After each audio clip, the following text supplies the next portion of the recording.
ask you to delay the implementation of the new funding formula as the plan has become even more unworkable. The governor's request that agencies begin to review their budgets for areas to cut. We are afraid that the economic impacts of this crisis will be devastating and long-lasting. I'm going to force mute.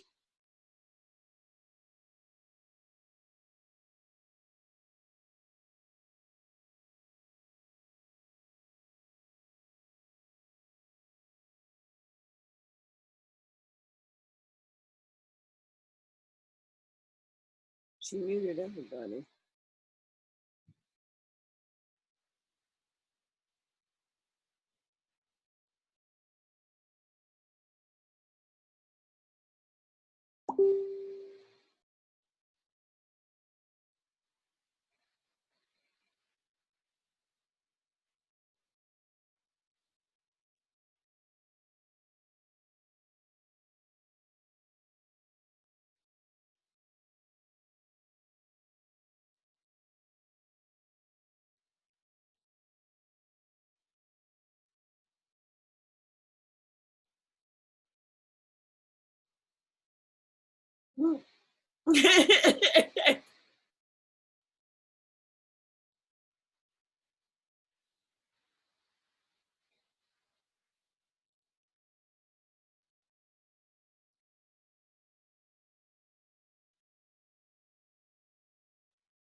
This is Nevada State's Commission on School Funding. These are all community members.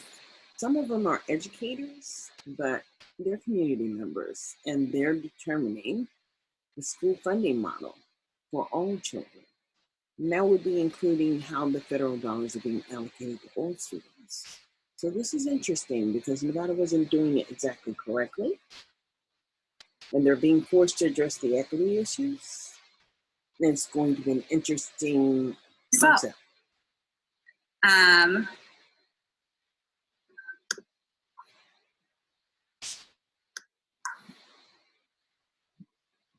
think you're back, Jessica. Okay, I am back, and you all are unmuted in case you were enjoying the benefit of my forced mute. Do I need to start at the beginning of this item again? Yes. Thank you all for your patience. Jessica, you need to start with the 177 emails. That's when we lost you. Oh, well, wonderful. I brought my water bottle, so we're fine.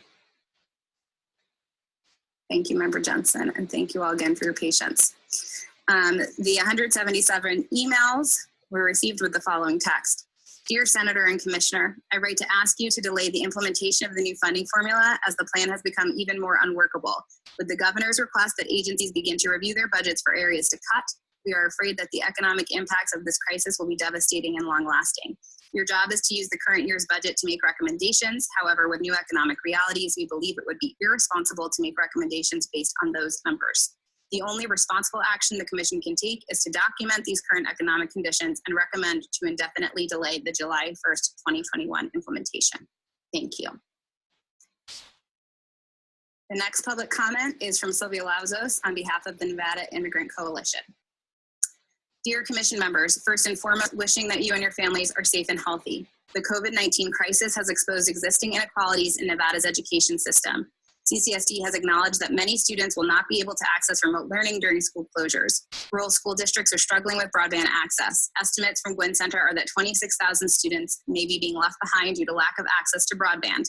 Additionally, 17% of households, mostly concentrated in Clark County's inner city, do not have access to a laptop or desktop computer. Recent analysis from the Review Journal reports that 67,000 students in CCSD had no access to remote learning during the first week of school closures. Community groups such as the ones that Nevada Immigrant Coalition represents have been clamoring for detailed demographic and neighborhood data as to which students are suffering the most. Unfortunately, it may be the case that our large local education agencies lack the capacity to monitor who is learning and who is falling further behind. We hope that to be mistaken. Feedback from our communities, however, is that students who are being left behind are children from low-income neighborhoods, ELL students, and children with IEPs. Would SB 543 funding formula have provided the infrastructure to withstand emergency school closures and support remote learning where every Nevada student has ongoing opportunity to learn as required by law? This is a sobering perspective that the Commission should engage. What we have observed on the ground, our answer is no. The Pupil-Centered Funding Plan guiding SB 543 does not address the structural, rural, and inner-city neighborhood inequality inequities that has become visible during this pandemic. The Pupil-Centered Plan, as currently conceived, does not properly take into account the vast gaps in poverty. Parents from our communities report that they have to suddenly move in spite of the governor's eviction moratorium, can't get a family member tested, have to file for unemployment, need to go to the food bank, and are afraid to go to a clinic or hospital. The parents under the most economic pressure do not have the capacity to figure out how to access laptops, navigate websites, or monitor remote learning. Teachers in these impacted neighborhoods report that they can only reach 5 to 10% of their students. Senators Woodhouse and Dennis, who are the sponsors of SB 543, admonished the committee that it is their duty to determine an optimal level of funding for public schools. What the pandemic has made clear is that to calculate optimal school finance numbers, the Commission would need to analyze existing inequalities/inequities, neighborhood by neighborhood, and rural versus urban. In technical terms, this is the at-risk weight under the SB 543 proposal. The at-risk weight proposed by Aguero spreadsheets is based on available current funding under categorical programs, not what these students actually need. Moreover, the Commission should have the opportunity to incorporate the lessons of the pandemic. Nevada Immigrant Coalition has advocated grandfathering Zoom and Victory schools. Zoom and Victory are relatively small categorical programs addressing neighborhood inequity, and for this reason, it is true that there are many students who don't benefit from these efforts given Nevada needs. We don't agree that because these programs are not sufficiently well funded that they should be eliminated. Rather, we believe that because these programs work for the most impacted kids, as documented by NDE research, they should be grandfathered. During this pandemic, we've witnessed that because many Zoom and Victory schools invested in one-to-one Chromebooks, they avoided the digital device scarcity problem.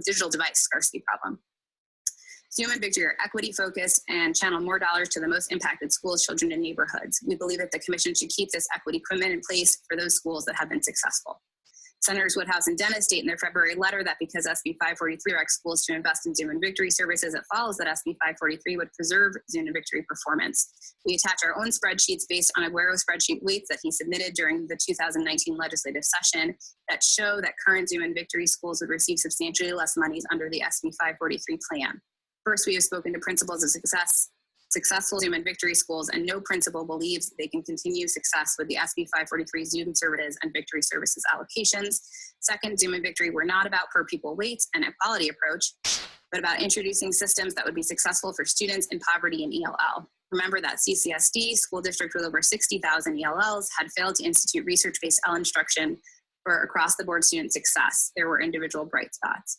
This is a system that shows that investments can move the achievement needle in a very high-risk population, at-risk ELLs, by changing culture and implementing with fidelity research-based instruction and curriculum. These are blueprints to expand upon and to follow, for example, ELLs under Castaneda versus Pickard. Switching to per-pupil services allocations miscast what Zoom and Victory has attained, we respectfully submit that optimal weights for ELLs and at-risk students should track Zoom and Victory current weights. The Excel PDF spreadsheets are attached. The final public comment that's been submitted at this time is from the Nevada Association of School Superintendents. The Nevada Association of School Superintendents wishes to make abundantly clear their position on public education funding for the advancement of academic, social, and emotional learning of all children in the state of Nevada.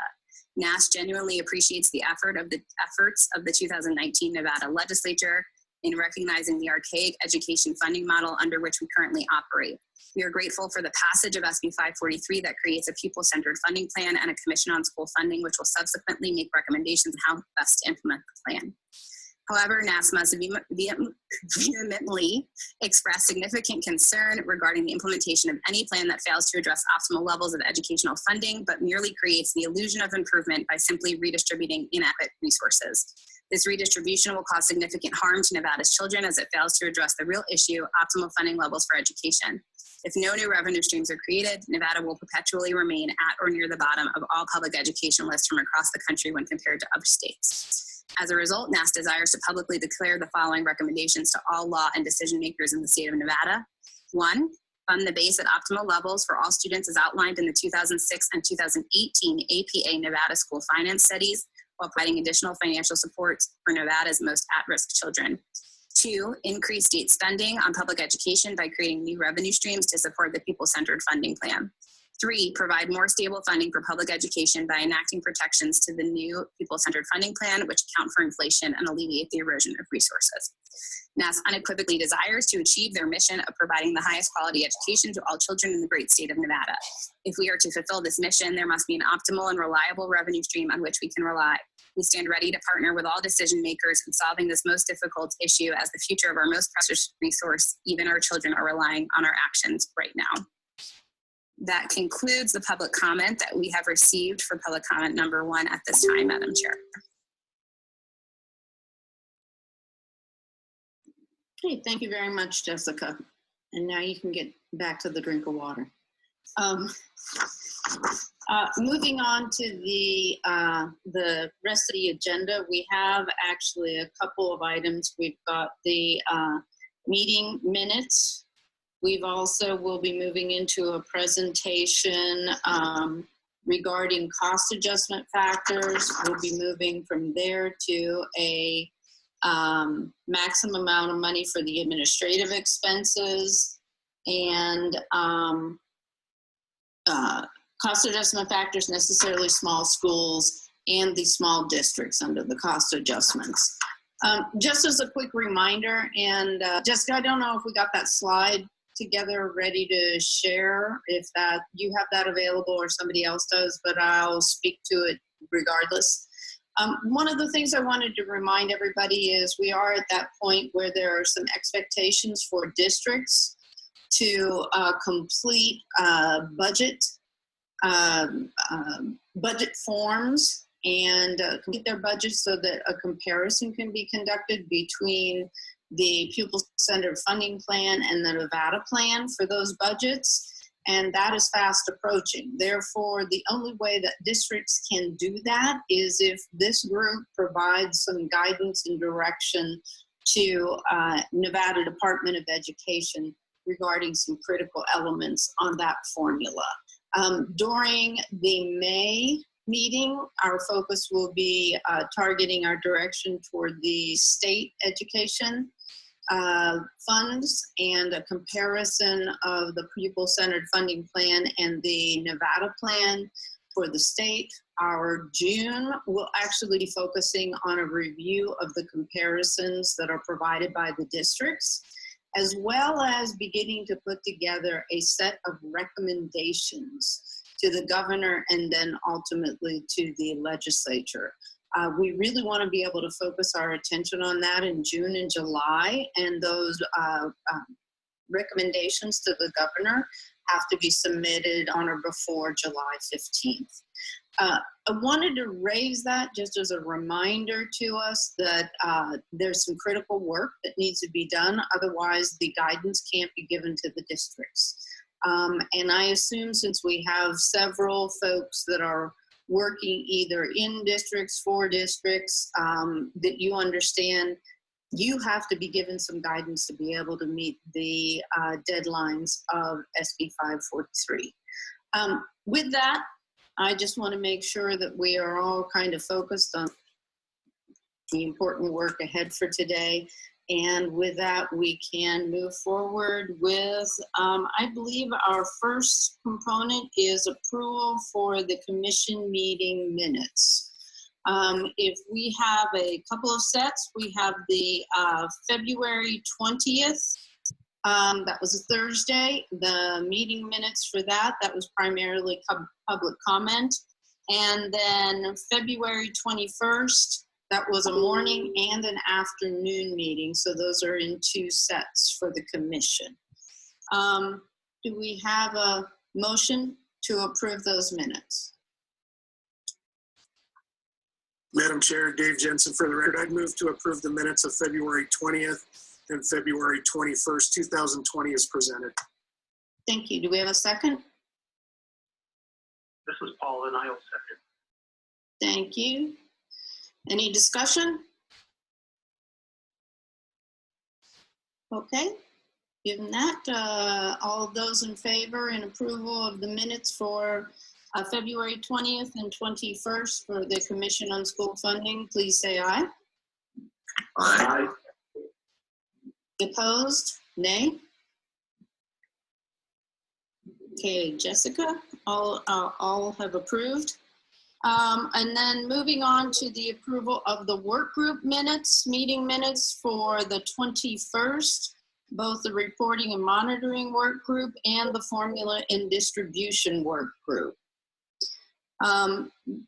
Dave and/or Jim, did you want to make any comments before moving forward and asking for a motion? I have no additional comments. Okay. No Dave. additional comments either. All righty, then in that case, looking for a motion. This is Jason. I'll motion on the reporting group only, as that was the only group I was involved with. Okay. Second for reporting group. Zajac, second. Thank you. All those in favor of moving forward with the reporting and monitoring group, please indicate aye. Aye. Aye. Aye. Any opposed? Hearing none, we'll move forward to the formula and distribution group. Do I have a motion to approve the minutes for the formula and distribution group? Madam Chair, this is Guy. I would move for approval of the minutes. I think I beat Paul. You did. You beat me, Guy, and I'll second. Okay, thank you very much. All of those in favor of moving forward with the approval of the formula and distribution work group minutes for February 21st? Aye. Aye. Opposed? Okay, with that, let's move forward to recommendations regarding, this is a presentation and possible action for cost adjustments included in the Pupil-Centered Funding Plan. I believe that's Justin and Amanda.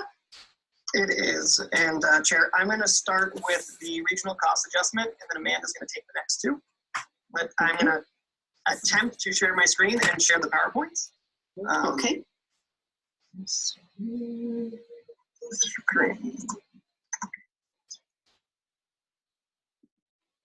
Let's see. So you guys should be seeing a regional cost adjustment screen. Is that good? Yeah. Okay. I am going to, if you guys can see it, leave it in this format and not in the slideshow. When I do that, it does very weird things on my screen.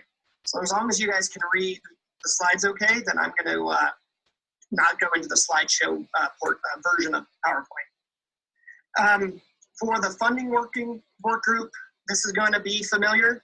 For the rest of, for everyone else, what we really want to try to do today is tell the story of the work that's been done around regional cost adjustments over the past couple months, why APA landed on a specific recommendation, and then what we think really are the options for the commission around our recommendation and the other alternatives that are out there. So we'll start with just reviewing the different types of adjustments that states use, the pros and cons of those adjustments.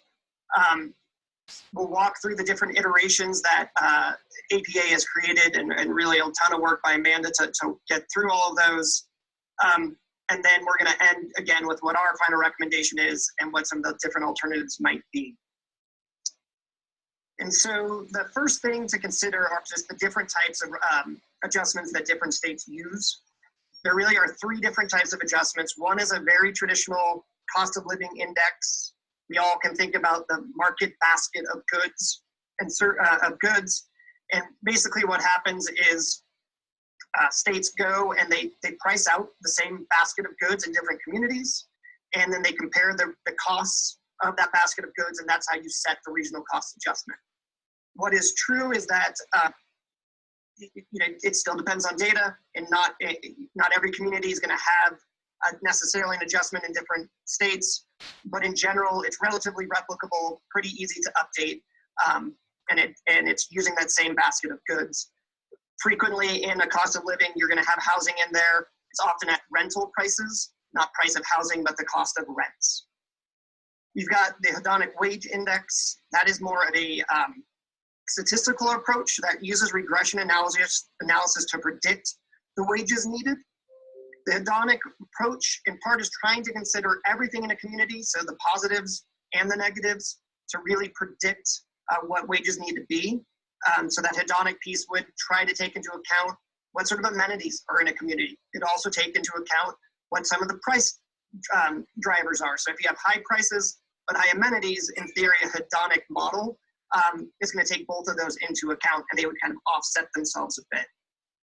And then in the comparable wage index, which is really, again, where currently school finance economists are going, what you're doing is trying to take non-educator salaries with similar educational backgrounds as a predictor of what it takes in a community to attract certain levels of educated personnel.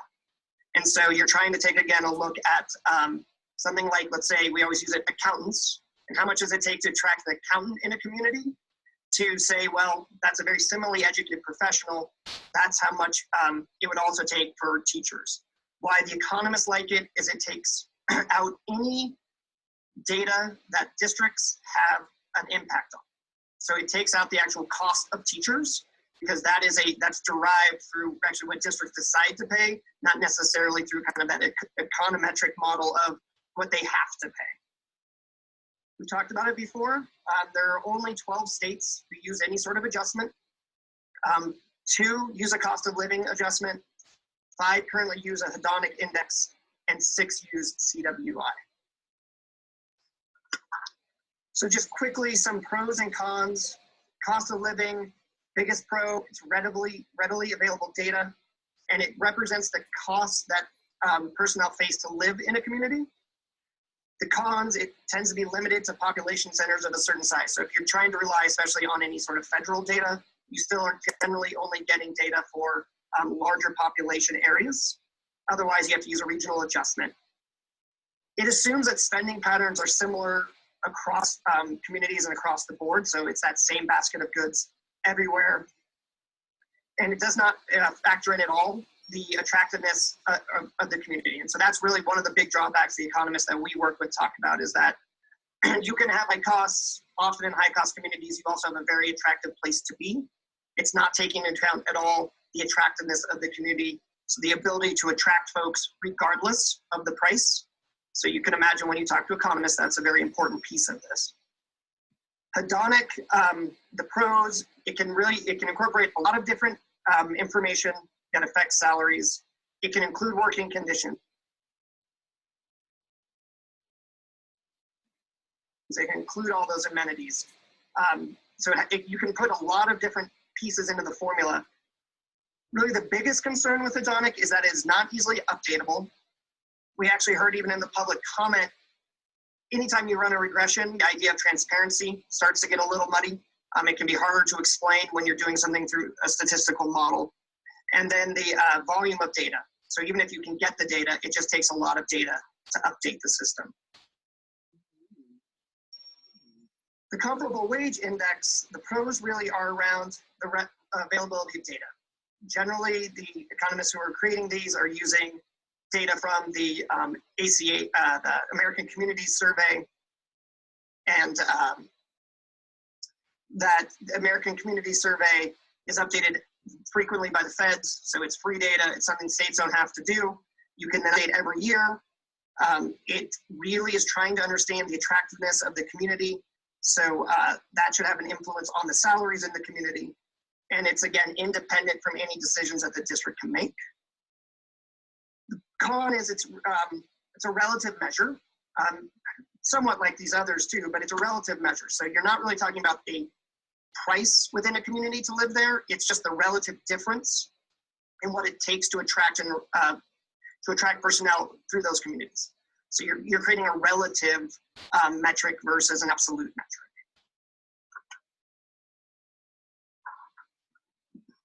So we're going to walk through kind of the development of the RCA for this commission and what we've done. The original work was a 2018 study. At that time, we were relying on the 2013 national data, so older data. We were looking only at what was produced by Lori Taylor, and that only looks at BAs or higher, so it was not looking at other personnel in the community. And the result was only one district who would have a CWI over 1.0. So to update that, we looked at using the most recent data, and so we were able to update that data. We developed CWIs using a broader definition of personnel. So a lot of the feedback we received from the working group is that, and really the commission as a whole, Nevada's industry makeup doesn't lend itself to only comparing teachers to those with a bachelor's or higher. There are plenty of communities who are competing for that same personnel, and those personnel don't necessarily have to have a BA. So especially in those mining communities, you just have a different pool of competition. And so we broaden that. So we're looking at both professional and the classified salaries.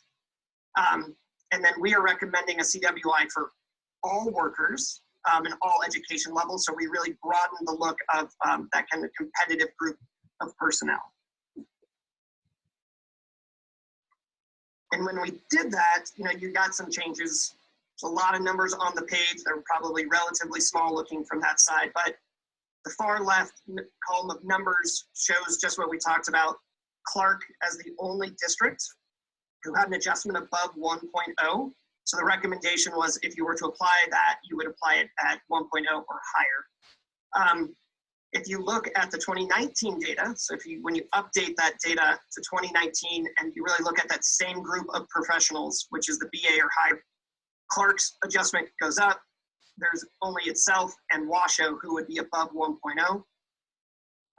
When you look at the 2019 data and you look at those with less than a BA, you start to see the differences across the state. You have different communities for the most part who then have a higher relative cost of personnel when it looks at those with less than a BA. And then if you look at that, you can weight it, you can weight that, and what we did there is trying to weight by within schools the percentage of professionals versus the percentage of classified staff. That moves it around a little bit. You actually get a lot of districts with a 1.01, but in the end, we were really recommending that all workers CWI, if you stayed with CWI, which gets many more districts above the 1.0 and redistributes, not redistributes, but has some differential from the original in that you have more of the rural districts with a cost of a comparable wage index above that 1.0. So that was really the first ask was, can we make a CWI that is more Nevada specific? We brought that back. We would say there was still some pushback of, can we put an overall adjustment that's more Nevada specific? And, kind of what are the other alternatives? And so something that was brought up, and we heard about it earlier even today, was could you look at just a cost of living adjustment? And could you, what was brought forward was the Bureau of Economic Analysis, the regional price parity, the RPPs. We took a look at that. We integrated it into our final recommendation in a specific way. Overall, if you do decide to use the cost of living adjustment using RPP, we would recommend using the all items, but that is not our recommendation of where you should go. Then you could still go with a hedonic wage index. There was no way for us to create a Nevada-specific hedonic wage index in the timeline and scope. It just takes a lot of data collection, which we didn't have the ability to do in this timeline. Yeah, never had the ability to do it. But if you do take a look at the RPP, this is the next chart.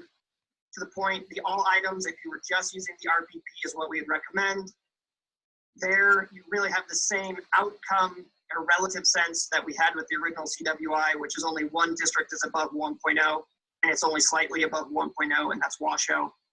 Clark is right at what would be kind of 1.0, the average, and every other district's below. The information that was, interesting coming out of this clearly is that on the good side, and we did get a lot of feedback that in certain communities it can cost a lot more to actually buy certain goods. You do start to see in the more rural communities a higher cost of goods. You see a lower cost of rent and a lower cost of other services. And so when you look at rent, Washoe does stand out as having a much higher cost when you just look at rents.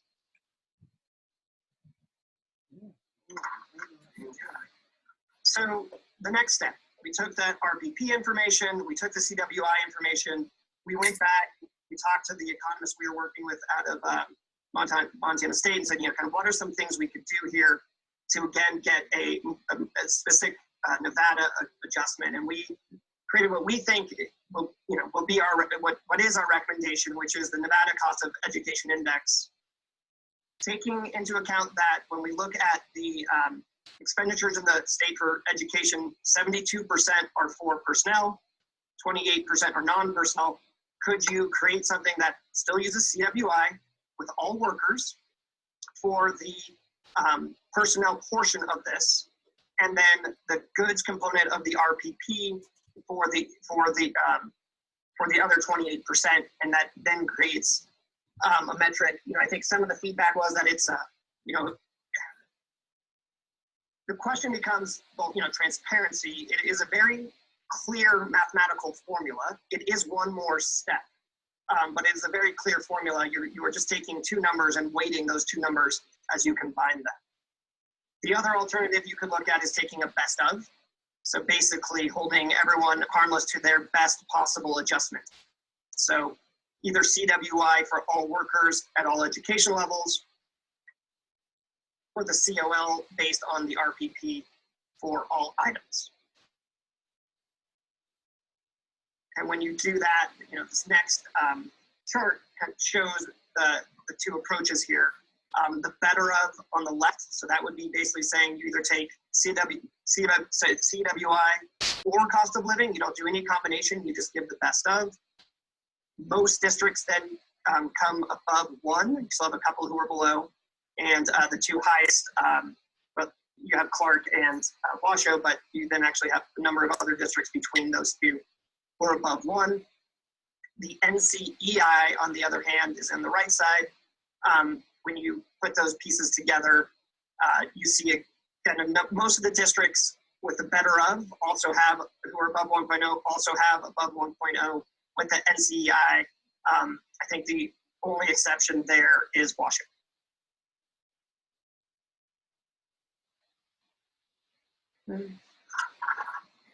So there was just the ask about incorporating housing. So, you know, kind of what's the theory of action of not incorporating housing? I think I've said a couple times. So the consultant that we are working with, the economist, you know, you can't really put housing into the CWI. The CWI in part is trying to take that into account. The theory of action is when folks are being hired onto a location, they're taking into account the cost of living of that community as they decide to go to the community or not to accept the wages. That's just the theory of action. So that really, in the belief is the CWI incorporates some of that hedonic pricing into the methodology by looking at the actual actions of professions. So it's just a different conceptual framework. The concern about housing is that it can be overly influenced when you do a COL and you put those housing costs in. And so I think the way to think about that, I can use two examples. And I think the best way to talk about it is it's really a theory of action question. Are you trying to compensate personnel for costs, or are you trying to adjust your formula for what communities need to pay to attract people? Those are two different things. The CWI is trying to take into account what the cost of the resource is for the district, not what the cost of housing is for the teacher. Those are two different things. And so the kind of ludicrous extreme example I always use the CWI is that if you run the CWI for Hawaii, they have a very low cost. They have a very low CWI compared to the country. They have some of the highest housing costs in the country, but they're a very attractive place to work. And so not even looking at teachers, but looking at other similar professionals, they can attract their staff because people want to live there. They will make a concession to live there. And so again, the CWI really, that lens is about what is the cost to purchase the resource for the district, not what is the cost of housing for the teacher. And I think that's where we're kind of getting a little bit, it's not confused, it's just that you have to decide what your theory of action is. And for us, the school finance formula is supposed to address the costs for a district. We're doing all those adjustments for the district level. But that's just it's an easy way as an economist to talk about things, but that is the way we talk about things in the kind of econometric approach. So our final recommendations, we still would recommend NCI. We think it's consistent with research. We think it's where other states are going. Again, it's about the cost, the competitiveness with other industries, and what it takes for a district to purchase a resource. That is our recommendation, and then we're because it now also includes goods. We would recommend that it only is applied above 1.0. So, and we would recommend that with anything that the commission picks, that you only apply 1.0 and above. Clearly, as you phase all this in and think about the waterfall, any place you turn on one adjustment, within a fixed system, it lowers kind of every other adjustment. So you can make a decision of when this would be applied. So perhaps this isn't part of the initial. Perhaps you're waiting down the road until you phase this portion in. States phase in their formulas over time, all the time. And so you're thinking strategically about what are the most important adjustments, and maybe this isn't the first adjustment you want to start with. And then what we like about it is the updating. And so one of the comments, and I don't know if it's okay protocol to talk about public comment or not, but we're all online and locked in our houses, so I will go for it. There was the question of transparency. And then there was also the question of, it's not reflecting actual costs. If the commission decides to go with an adjustment, whatever the RCA is, we would recommend you pick an adjustment that can be updated regularly so that the new data is being put into play. That's what's really great about CWI is the data is coming out every year. So if you do see a sudden spike in housing costs, and for whatever reason that creates a sudden spike in the salaries needed in the community, it would get picked up. What you don't want to do is pick an adjustment, and we've talked a little bit about this with the Finance Work Group Committee. People love Maryland's adonic pricing model. They haven't updated it since 2002, right? So you've got a problem there. It's a great formula. It just is really, really, really hard to update. So you want to find, whatever you do, data that you can update. We would suggest, every biennium, so that you have, the most updated data. If there are changes in community, that's becoming part of it. So that comes to the alternatives. If you choose not to go with the NCEI, you could instead, model the impact of a couple of these approaches through the model. Okay? I think Jeremy's probably going to, shake his fist at us, but that is a component of the overall model, and you could see the different impacts. You could just set the RCA in the short term as 1.0 for all districts. It's still an adjustment. It's part of a multiplier, but it would be the same multiplier for all districts. The truth is, if you would have picked the original CWI, that would have been true for all but one district. And then you work to get more specific data that folks are more comfortable with. Or you could adopt an alternative RCA based upon the RPP cost of living data. Again, we think, and if you look at all the data, it's clear when you look at that relative piece of it, housing, the rental prices are really driving that RPP. Because in the end, as you unpack it, the one kind of outlier is the 1.06 in housing, in rental for Washoe. And in the end, Washoe is the only district above. So housing is really driving your RPP. When you look at the overall RPP, housing is really driving that number. Okay. Questions? There shall be a few. Thank you. Questions? Guy? Thank you, Madam Chair.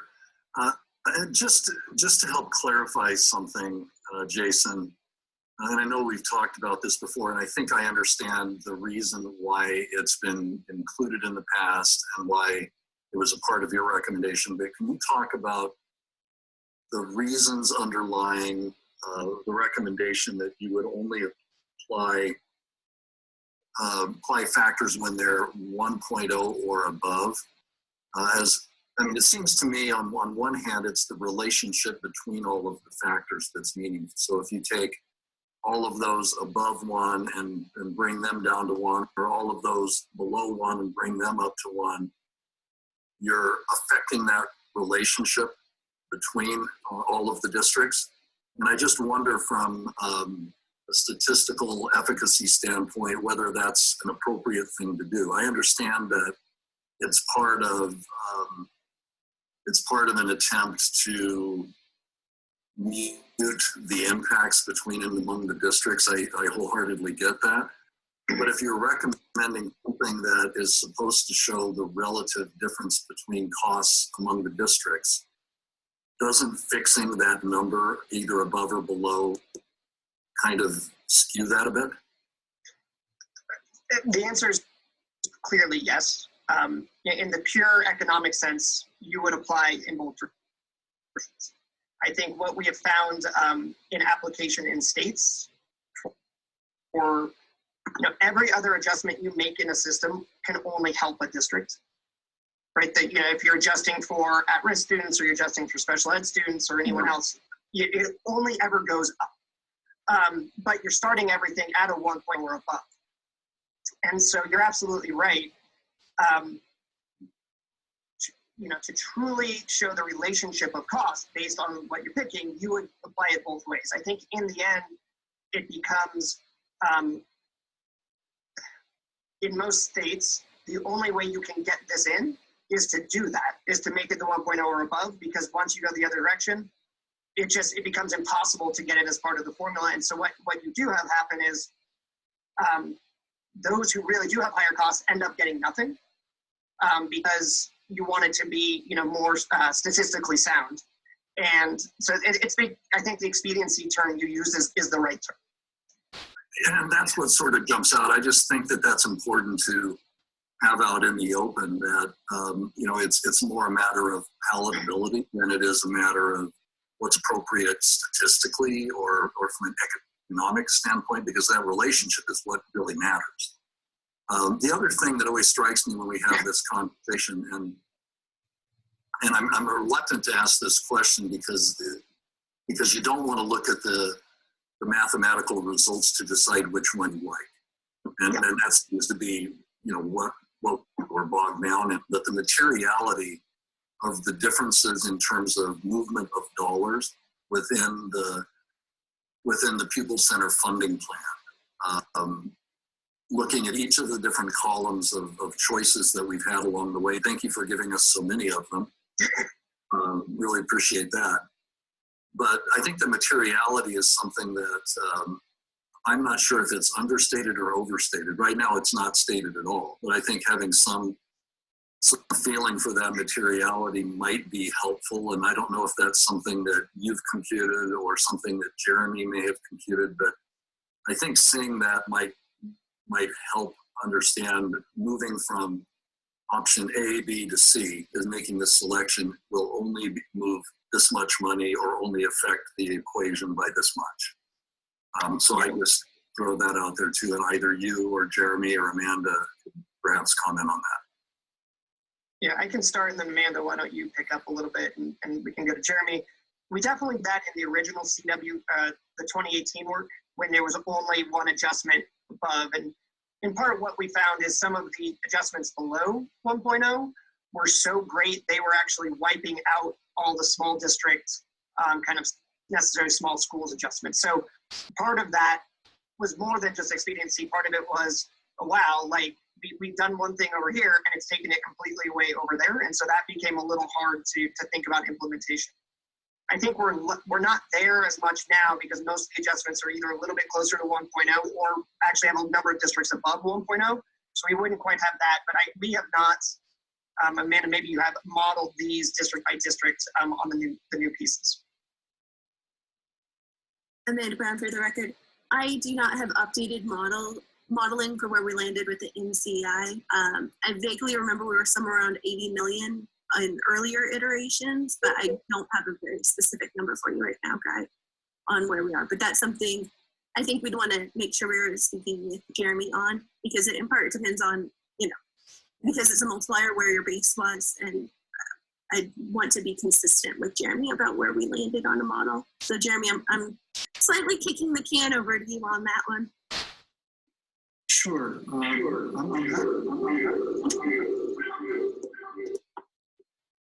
Sorry about that. That was my fault.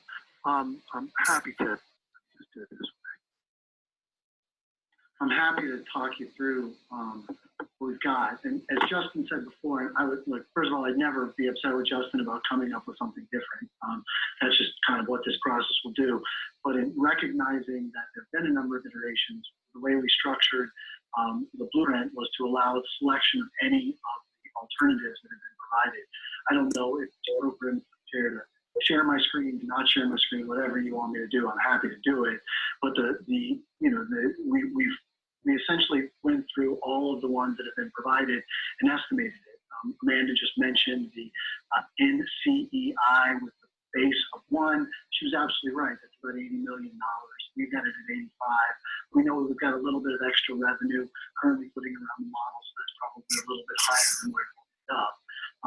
Going to Mr. Hobbs's comment about order of magnitude, I would again echo Justin's comment about the fact that you could potentially wash some things out one way or the other on that. And again, I'm happy to show my screen so you can see what that'll look like if that's helpful. But the other side of that, from a materiality standpoint, I'm not exactly sure what Guy was intending to sort of focus on with that. But when I think about materiality, I think of it in the broader construct of $4 to $5 billion worth of annual expenditures on K through 12 education, in which case it's a rounding error that we're talking about here, right? And if we think about it in terms of the potential loss of revenue associated with a reduction in general fund allocations to education because local revenues coming over expectation, the potential loss of revenue associated with an alternative funding structure, and what we've seen in recent history is orders of magnitude larger than the number we're talking about here with the CWI. Okay, thank you.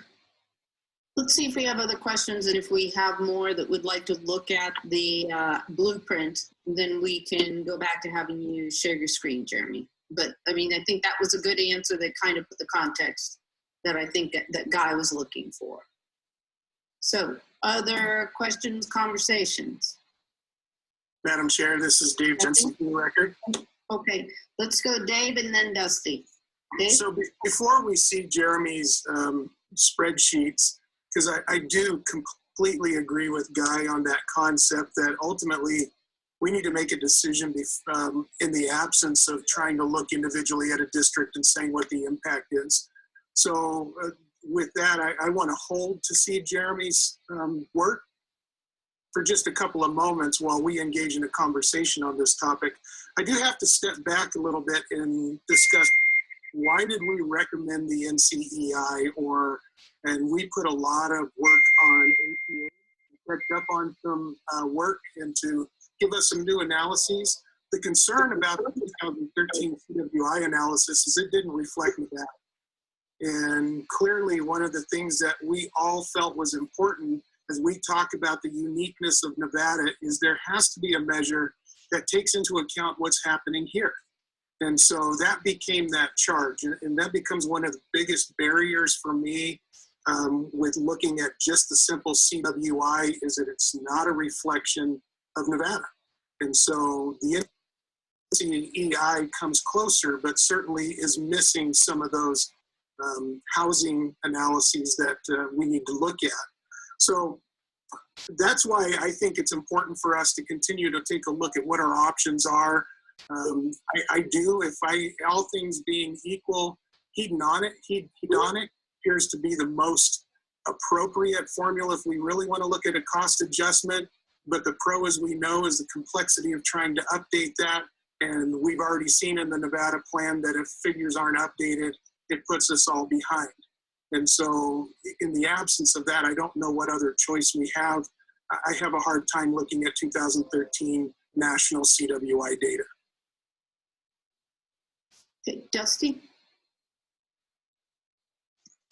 Yes, this is Dusty for the record, and thank you for the presentation. A couple of questions Question number one, was there any thought to, rather than just move everybody below a metric of 1, regardless of what metric you're looking at, was there any thought to chaining or indexing the value to the lowest possible or the lowest value, bringing that one essentially to 1? And in order to keep the integrity of the model, I kind of echo what Member Hobbs said, was that anytime you have a mathematical model, that's showing differences and capturing those differences. I have a little bit of heartburn with just adjusting the model and taking numbers randomly below 1 and just fixing them at 1. However, if you index them to the lowest value, and essentially fixing that at 1 and raising the rest of them incrementally or proportionally, I should say, that might be, I don't know if you looked at that at all. Amanda, you want to go ahead? Go ahead and answer that one. Yeah. Okay. Amanda Brown, for the record, we did look at that primarily in the 18 study of where should you do the indexing. And in part, we landed on indexing to the average because the base that we were coming up from that time was a statewide figure. So it did not represent, say, your absolute lowest cost point. But if you think about benchmarking it to the lowest, and you think of, at the time, I think we had a range of like 0.89 up to 1.03. If you index to the lowest point, you start getting a difference that's, I think, was something like 15% or so. So you might end up with, if everyone's at 1, you now have your one district that had the adjustment getting a 15% increase. So it felt like the spread of the difference was a little too much to be building into the formula when we were already seeing just within the average running it down, it wiping out the other adjustments. So we didn't feel comfortable with that scale of adjustment.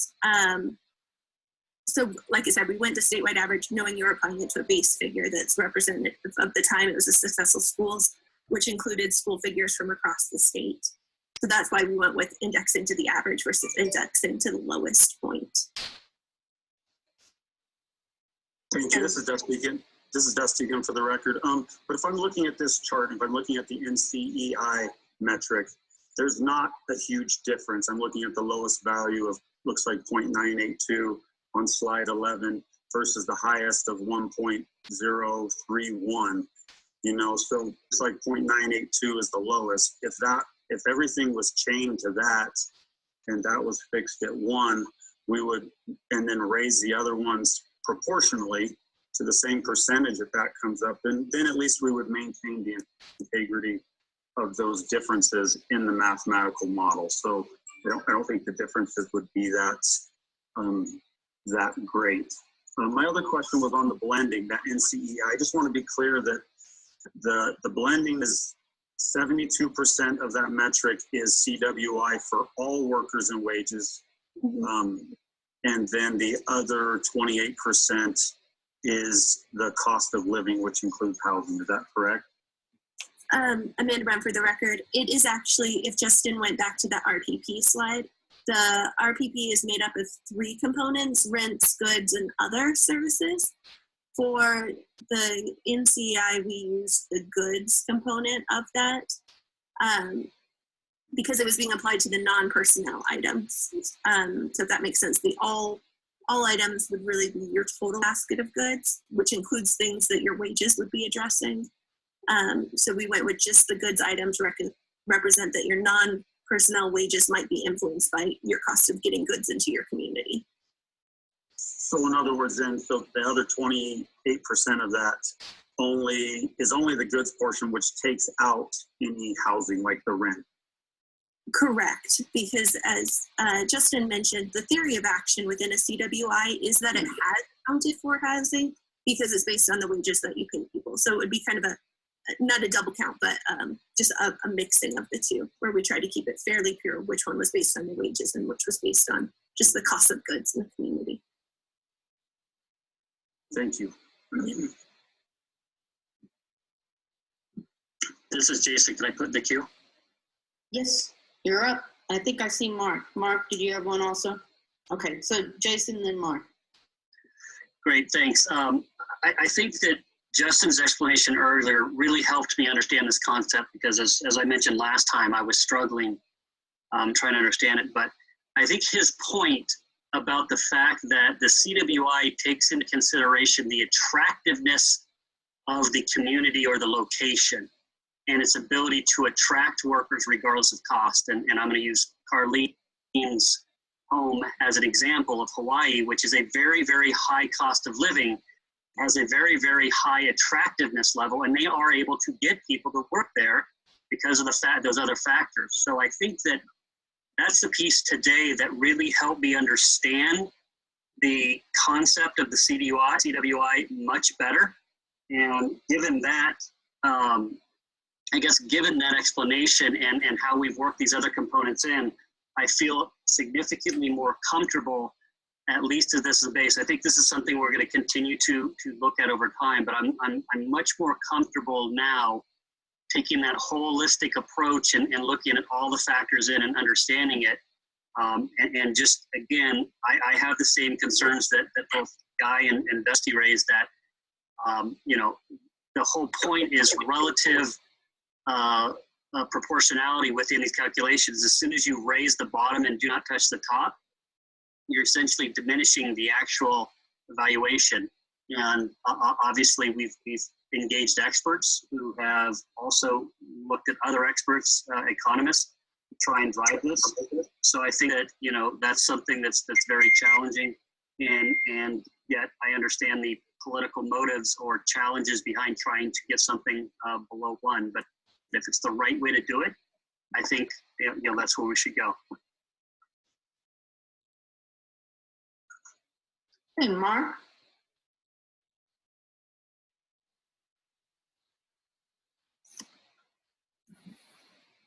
We can't hear you. Are you on mute still?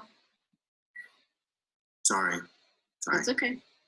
So my question is more for Jeremy. I mean, as we noted, or as our interim superintendent noted, you know, GoEd puts out data that indicates that the private sector wages are highest in Washoe. And that doesn't seem to comport with the CWI calculations. And so I guess this isn't a question for Jeremy, but I guess we're saying GoEd is just wrong with their data they collect and report on. But I guess, Jeremy, I go back to, you know, more than a year ago when, you know, you had reached out to some stakeholders and we were looking at CWI, and I know we had challenges looking at it then, in trying to develop data that we all felt reflected reality. I mean, I'm looking for your take. It looks like we see numbers all across the board, depending on the methodology we use, or depending on the time frame we use, or the source data we use. And that really concerns me, that it doesn't look like we're getting valid or reliable data consistently. What you have thoughts on, since you've been kind of involved from day one in trying to incorporate a CWI measure in SB 543, do you have thoughts on that question and why the numbers are all over the place? Oh my gosh. I don't know that I can provide sort of insight in terms of why the numbers are all over the place, Mark. I think that, you know, there's a number of different indices, and I think they tell you a number of different things, right? I think the thing that you struggle with and that I struggled with prior to the legislative session, and certainly now, is, you know, outside of this exercise right here, we do a fair amount of work in the Washoe County area. We know that the cost of living is difficult. We know that it's difficult to get employees to come there. We know that there's a housing shortage and an employee shortage and all those things that are putting dramatic upward pressure on many things within that region. And I said it during the legislative session, and so I'll certainly not back away from what I said then, is that I have real concerns about, you know, any index that's going to disadvantage or suggest that whether it's attractiveness or whether it's the cost. I realize those are very different things, and I think Justin makes a really really good point, and one that should not be ignored. And I don't want to be suggesting that I'm doing that, but I'm not going to change what I told you throughout the legislative session, and what I'm seeing now is that anything that comes in with a number that is below 1 for Washoe County is going to leave me with some degree of concern, for the simple fact that what we are seeing every day feels counterintuitive to that. And so, look, I don't know which one of these are right. I don't want to, I'm not going to try and substitute my judgment for the other experts that are here, but I certainly don't want to leave you with the impression that what we had a conversation about prior to the legislative session, during the legislative session, and what you and I have talked about from time to time relative to the challenges in a state that was growing as fast as we were, and an economy that was growing by the nature of what we saw in Washoe County, is something that I can just, turn a blind eye to. And so I continue to have those concerns today. Thank you. And I had maybe one other question. Can we respond just really quick to that piece? Sure, Justin. Yeah, and this is Justin Silverstein for the record. You all know your context better than we do. And I think it's why I said it before, and I want to say it again. Whatever you pick, it needs to be data that you can update frequently. So the CWI is running off federal data that is collected yearly through the American Community Survey. But whatever you collect is always going to lag. The original CWI, which I think had things even further back, that was 2013 data. So that was nowhere near more recent data. So I just, wherever you land, I think the points that Mark you're making and that Jeremy's making, that things change quickly, especially in a state that has, different types of industries. You want something that's going to update then very quickly also and try to keep up. But it's always going to lag, right? So whatever you see in an indice, it's going to be a year or two old data. So it's going to lag your current reality no matter what. I mean, that's just the way indices work, because you have to have data that's been collected generally. This clearly is lagging. This is still showing data that is making people uncomfortable, even though it's, it's a picture of probably 2 years ago now, but it's clearly making folks uncomfortable that even that 2-year-old picture wasn't right for Washington. But it is, federal data that's being collected consistently across every community in the country. So, that's the other piece. So you could try to develop something with statewide data that perhaps people trust, that people feels a little bit more in tune with what's going on in the state. And Amanda, I see you. Yeah, okay. I'm for the record. The only thing I just wanted to say was, we're in no way saying that the GoEd data is incorrect or what they came up with is wrong. I haven't reviewed their data or their methodologies, but as we can see, looking at different data sources, different approaches, you can have differences. So I don't want to say that we are saying their information is wrong. So. Well, I can't reconcile when they say private sector wages are higher in Washoe than Clark. That should be reflected in a CWI measure clearly. And so there is a disagreement between the calculations for CWI that become part of NCEI and what GoEd is reported. I mean, they're just irreconcilable. But my other question, I'll take an example. This is showing Churchill County has an NCEI number of 1.03 and Washoe has 0.986. Churchill County and Fallon are, to some respect, excerpts of Washoe County. We have employees who live in Churchill because of the lower cost of housing and commute to Washoe. And what this is saying is that Churchill County has to offer salaries 5% higher than Washoe. And that is not accurate. And the same goes for, Carson. Churchill has to offer 5% higher salaries than Carson City, according to this, to be competitive. I don't believe that's true either. So again, we go back to the public commentary that our interim superintendent provided. This just doesn't pass the sniff test when you start to make those comparisons. And I don't know if again, Jeremy, who has a lot of experience in the state, would want to comment, or whether Dusty would want to comment on that, since that's where he's from. But it just doesn't make sense to me that that would be an implication of this, that Churchill would have to offer higher salaries than Washoe for folks to live there, because I don't think that's true. Okay, AJ, did you have a comment? Thank you. I kind of forgot my comment now. I guess I just want to say, I feel like we are, I don't know if there's a resolution to this at this point. I mean, clearly a lot of work has been done, and I don't think any of us would, well, I'll just speak for myself. I think it's reasonable to consider, I keep wanting to say cost of living, but just consider that there's some maybe fudge factor that should be incorporated related to some of this discussion. I just don't feel like we're there. I think, Justin had commented that it seems like folks are not comfortable with this. And seeing some of that, the data that Commissioner Mathers is talking about is a little troubling. And at the same time, maybe it all does make sense.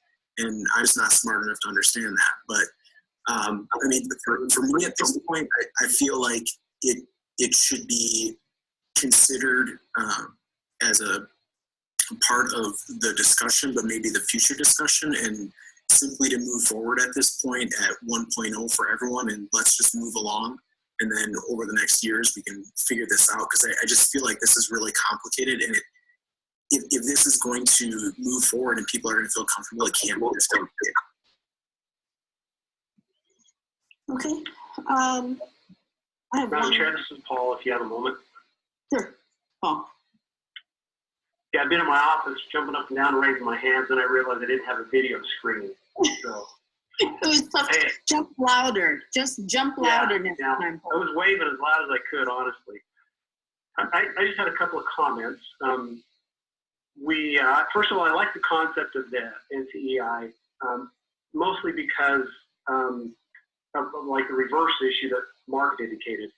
And I guess my example would be, how much would we have to pay somebody to live in Hawthorne to keep them in Hawthorne and have them not move to a Washoe or something like that? Or how much would we have to pay somebody who lives in Ely to not have them move down to Las Vegas? And I think that NCEI attempts to identify that attractiveness feature, which I think is a good concept.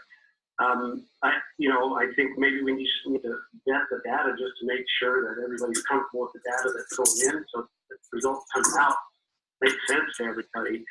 And I had a comment about the moving everybody up to one, and I understand, and I kind of agree. If you have a formula that provides these results, we should go into results, not arbitrarily move that bar. And maybe that's something that we can do once we get to optimal funding. But I think in this transition where we're going from someplace that we know that is not quite accurate to a level of adequacy, unless we're raising the amount of money for everybody, I don't know if it makes sense to drop a factor that may cause an entity to lose money. And I think that might lend some merit to leaving people at one and not having them reduce at some point. I did like the concept of chaining them and having a benchmark and moving everybody up. And I kind of wanted to tie all this stuff back to Guy's original discussion about materiality, because all of these formulas and factors are going to be linked. And as we change one factor, we'll change the results. And here we're talking about a change from a 1.03 to a 1.01 from one factor to another. And in the grand scheme of things, is it really going to matter that much? Is the change in any one of these factors really going to have a material impact on the result in any one school district? And for me, I don't want to make a decision on any of these factors till I can actually see maybe all three of these run through the model to see what the result is, my bottom line. But preliminarily, I do like concept of the NCEI. I think it was developed based on what our recommendations or our queries and questions and comments to the consultants was. But like Mark has indicated, if there's a way for us to make certain that the data that he's referencing, the cost values that affect Washoe, are reasonably reflected in this factor, then maybe that's all we need. So those are all my comments. That's all I have. Thanks. Yes, Paul. I hear some paper rustling, so remember to go back on mute once you're done talking, okay? And I just have two questions. I don't see anybody else raising their hand, so if I'm missing something, make sure you let me know.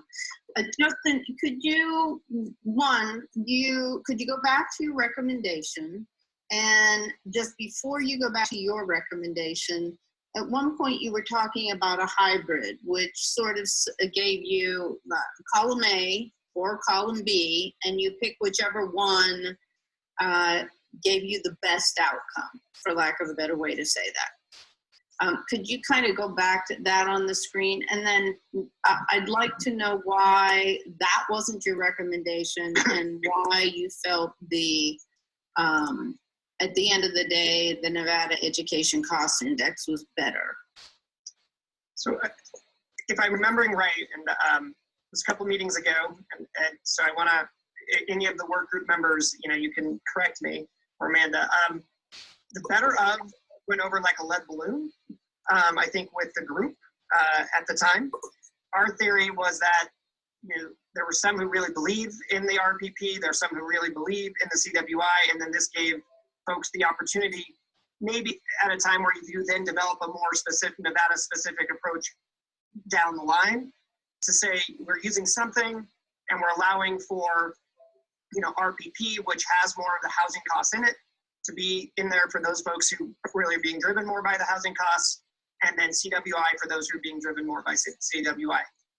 In part, it is an absolute, it feels like a bit of a balance, and I think we felt the NCI tried to meld those two approaches together in a more nuanced way, and so we were more comfortable with that. By no means are we against the idea of the better of, especially if it's a shorter term, let's get something in the model, that the phrase of standing up the model, it makes people more comfortable that they aren't getting hurt by data they don't quite believe in. I think that's a perfectly fine, place to go. But, we think, again, the NCI has some mix there. And, we are happy to take a look at the data that the Mark is mentioning. I heard a couple things. I just want to vet it, that, the professional salaries are growing the fastest in Washoe. That is somewhat different than being the highest. And so we want to take a look at that information. When you look at the CWI information for bachelor's or above, clearly Washoe is the second highest factor across the state. So, we want to take a look at that underlying data, because it could be that, the economic development group is already collecting the data you would need to use something like NCI, but with that specific data. Okay, and then could you go back to your actual recommendation to the group for today? Madam Chair, Megan Peterson, if I could interject for a moment. To help give some clarity and maybe some background as well, within our current equity allocation model, I did want to flag for members of the committee that we do have a floor that was built in place within the wealth adjustment for districts who were below the statewide average, which in the current model was Clark and Washoe. They both came in 0.96 for Clark and 0.99 for Washoe. And these were based on expenditures from 2 years ago. So this is an existing problem that we've been dealing with based on building in a floor within the system. So that could be another thing that we could consider going forward. Right, and I think that might have been part of the recommendation. That's why I wanted to go back, because I think part of the recommendation was to start at 1 and then apply. But I wanted to go back and see it and hear it, Justin. Yeah, so the recommendation is right here, and it's exactly that, which is use NCEI, but at 1.0 or above is our recommendation. I'm hearing, the question of rebasing so that the lowest number is 1, kind of around the statewide average. We would not be against that by any means, especially because the differential is pretty small around 1, so you're not having huge flow. This is really from our experience in other states where, again, the expediency piece that Mr. Hobbs talks about, if you don't start at 1, it just makes it much harder to implement this at all. If you don't have, if you don't keep everybody at 1.0 or above. Okay, so just as a restatement, so the recommendation before the commission is using NCEI and recommending that it only be applied when above 1.0. Yes. And that at some point we should have a conversation about the placement in that waterfall and potentially phasing it in maybe over time or at some point in time. And then updating this information on each biennium so that you consider collecting district by district data to refine it. Is that the entire recommendation? That's the entire recommendation. Man, did I miss anything? I think you summarized it well. Okay. All righty. That was my goal in life. So let me see. So I think I almost heard AJ make a motion about starting at 1. Do I hear any motion that is connected either to this recommendation or about something so that we are able to at least have the formula run and that we can, again, give guidance to the district so they can complete their work and we can do a comparative analysis? And at least under this particular recommendation, there is a caveat to continue to review and consider. So let's kind of go there. Madam Chair. Yeah, AJ? Thank you. So, and I just want to be clear with what I was recommending. So I agree with the points here in the final recommendations. I guess considering where this gets placed, I think, I feel like that's somewhat been determined, but maybe not as a part of calculating that adjusted base per pupil. But as far as updating each biennium and consider collecting data and all that, I think that's fine.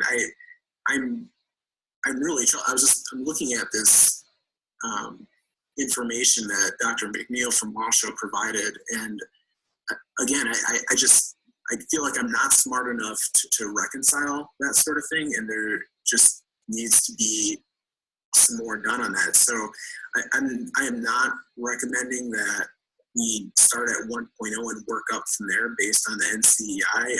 My thought is that we put, I guess, like this placeholder in there, recognizing that this is an important thing, and I think it makes sense, but we just don't know what exactly it is yet. So you have this regional cost adjustment placeholder put in, but at this point in time, it's just 1.0, so that all districts, effectively no district benefits, no district is hurt, but it allows the NDE to move forward with putting that into the model, and Jeremy, so you can put that, or Mr. Guerrero, so you can put that into his model, and then we move forward so we can start getting some of these numbers in.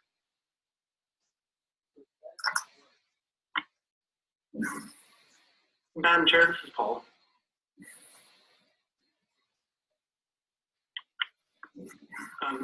If I'm we're talking to looking for a myself. motion, We've got Guy. Let's go ahead with Guy, and then I think I hear Mark, and then there's someone talking. So that's me. Madam Chair, I think Paul jumped in, so I would certainly yield to him and then come back. okay, so let's go Paul, Guy, and then Mark. Okay. Thank you, Madam Chair. Thanks, Guy. I appreciate that. I guess for the purposes of us moving on, I have a comment as a question. I don't know that there's any danger with us moving forward with the formula based on these recommendations. And I'd be willing to make a motion that we follow the recommendations that are incorporated in here from APA, with the understanding that when we go through the machinations of the formula, if we see something we don't like, we can change it as a federal interpretation.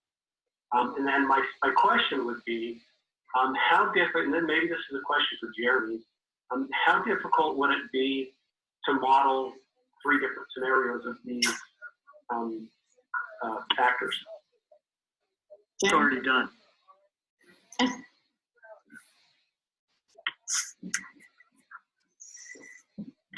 Well, that was perfect. I like that. We could have that answer for everything we're dealing with. That would really speed up some time.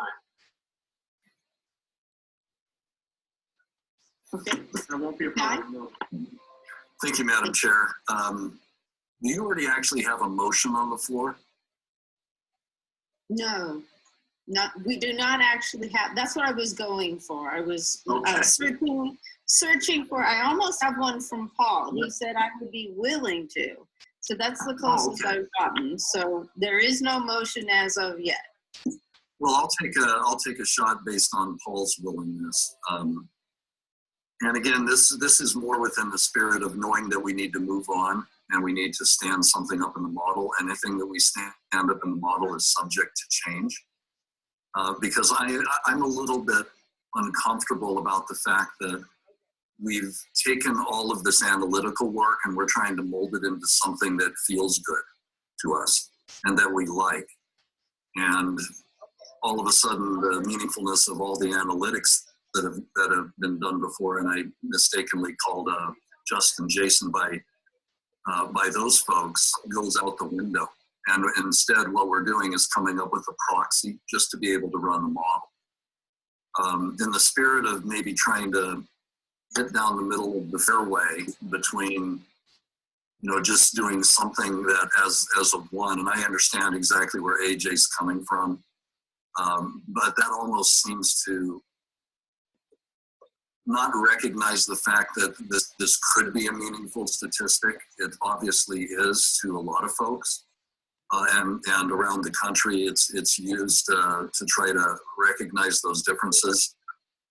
So I would be more inclined to recommend by way of a motion, just so you can all tell me how bad the motion is, I guess, that we use the NCEI as recommended by APA, but base everybody at 1 or greater for purposes of standing up the model only, knowing that we have to come back and resolve those issues relating to why the Washoe data seems like a bit of an outlier. And we still need to address the issue, at least in my opinion, of the relationship between the numbers as they've been put forth by APA. That whole issue of sliding some that are below 1 up to 1 just because that feels better, and not maintaining the relationship between those that are below and those that are above. So for the time being, my recommendation motion would be using NCEI, but basing those below 1 at this time to the value of 1, just for purposes of standing up the model. Okay, Mark, let me see if we have a second for that motion, and then we'll take your comment before any vote, okay? Okay. Paul, was that a second? Yeah, that's a second. That's essentially what the slide says. And it sounded better when Guy said it anyway. Okay. So open for discussion. Let's go to Mark and then Dave for discussion. Thank you, Madam Chair. I don't think it's a bad motion, Guy, to make it. So I'll just say that. But you said you want people to tell you it's a bad motion. I won't tell you it's a bad motion. The one thing, though, was that many other states do this. And I just have to point out 38 states out of 50 or more, basically 3/4 of states don't do any cost adjustment like this. So I thought it actually made a motion to hold everything at 1. And if we're talking about standing up the model, then that serves that purpose. But I just want to point out, most states don't do this, and maybe for the reasons that we're struggling with today. There's just winners and losers, and you go back and forth in the data, and the data doesn't look right in certain circumstances, and we can't figure out why it doesn't look right at the moment. And so, I am in favor of AJ's pseudo motion or quasi motion or whatever it was to hold everything at one until we come to some consensus. So that's my comment. Okay. Dave? Thank you, Madam Chair. Dave Jensen for the record. And I echo that same thing, Guy. You made a great motion, so nobody's going to tell you it's a bad motion. Where I'm wanted to have an answer, and so I'm sending this question to Justin, because I keep thinking about us talking about we've got one shot at this thing to make it the best model possible and make it a Nevada model. So to make it a truly Nevada-centric model, would it need to be hedonic versus the other two options? I don't think so. I think, again, you're using data collected in a recognizable way across your state.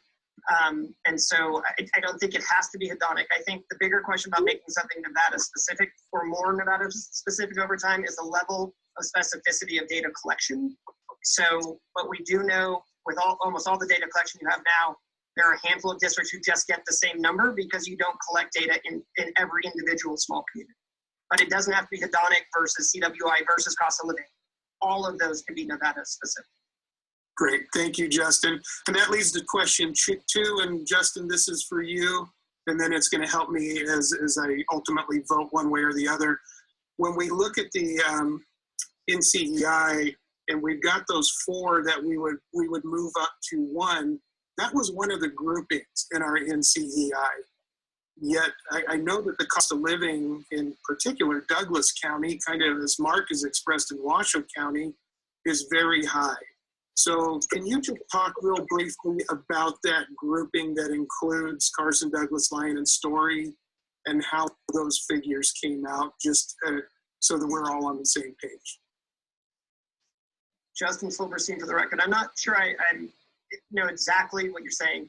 Again, it's the data that's coming from the federal data and then from RPP. So it's mixing both of those. You know, it's using the 72% and the 28% ratios between the RPP data and the CWI data. All the data in the system is collected the same across the board. So there's no differential there. It's all using the same data sets. Can I jump in, Justin? Yep.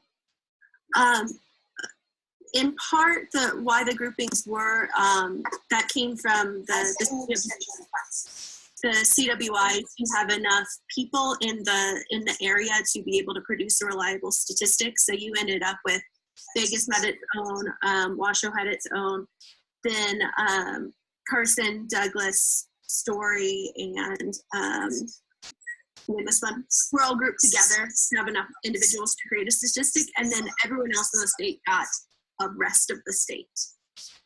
So that was to Justin's point about the level of specificity of any of these sources of information that's collected that you could get to.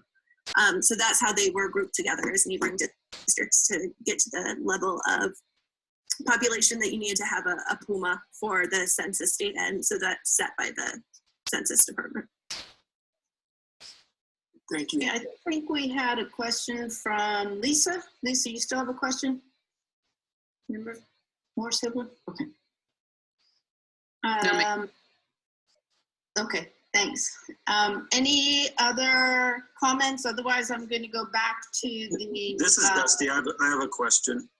Okay, and I think I've got an AJ. So continuing, this is specifically about the motion, right? So connected to the motion that we have on the table, which is adopting the NCEI as recommended with a minimum of 1 or greater. So it will be applied at 1 or greater. Okay, Dusty, then AJ. Yes, this is Dusty. And just real quick, I feel very strongly that, I guess I should say, I feel very uncomfortable altering the results of mathematical models, regardless of which one we choose. I don't mind adopting the NCEI to send it up. However, just using the results of 1 or greater, I think sets us up for future problems as more data comes in. I understand we can analyze this going forward, but if we really want to see the impacts of the differences between districts, I think the only way to do that is to take the results of the mathematical model as they are, possibly chaining to the lowest value, making that one 1, and maintaining the integrity of those differences. Otherwise, we don't know what the differences really are when we get the results and look at those numbers. And 2 years or 4 years from now, when new data comes out, the models, it's going to change because of we're just altering the results. So I don't mind using any math. I don't mind using the NCEI. I just don't think we should be changing the results of it. And that's the only comment I have. Okay, understood. AJ? Thank you. Thank you, Madam Chair. So I think one of the great concerns I have with just making this choice to move on, when I think 1.0 is a choice to get the model, stand the model up as we want to do, is just this idea like you make a choice like this, and it is a psychological anchor that is hard to pull away from once the choice is made. And I realize that we're all talking about that, we can revise this and look at it later.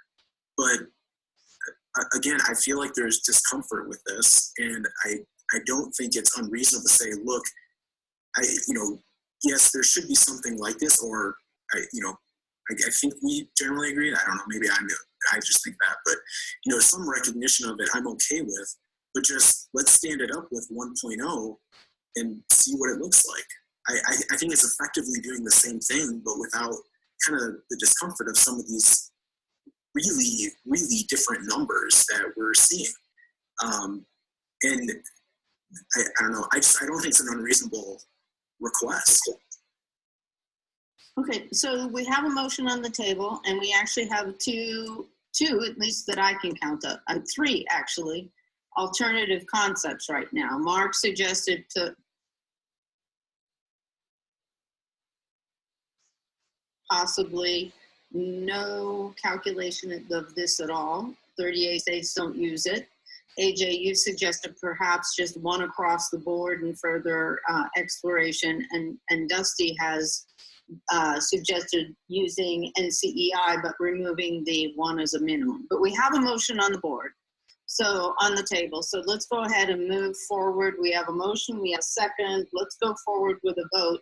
I have been asked to go one by one, sort of a roll call. So I apologize, we don't usually do that, but since it's virtual and it's really hard to see Paul jump around, we want to be able to capture each of the votes for this. Let's see where this one goes. And then if we need to make another motion or have continued conversation, we can do that. So repeating, Guy, could you run that motion one more time, or do you think I did an okay job of capturing what you said? I think you stated it accurately. The only other things I attached to the motion was, and I think the AJ noted this by way of his concerns, is that there's a continued effort to look into. I agree with what Dusty said. For example, losing the mathematical identity, that's actually a preference, but I know that we have to land someplace today, and I'm not sure we're going to resolve it. That's why I made the motion the way I did, is trying to find some middle ground. I don't see a difference, for example, between doing the calculation at 1 or not doing it at all, because I think they come out to the same place, actually. Mm-hmm. There's substantially no difference. And I do think if you do either of those, as AJ mentioned, you do, I suppose, create some psychological attachment to that not being a factor. So that cuts both ways. And again, I was just trying to throw something out that I think is perhaps mathematically imperfect. But at the end of the day, what we're going to have is something that's mathematically imperfect and palatable. That's what's going to decide this at the end of the day. So the motion is as you read it, and those are just additional comments for the heck of it. Okay, thank you. Jessica, hopefully you're there. Could you just sort of do a roll call in order and take folks' votes? That way we have everybody on the list and I don't skip anybody who I may not see on the screen. Yes, can you hear me? I can hear you. Okay.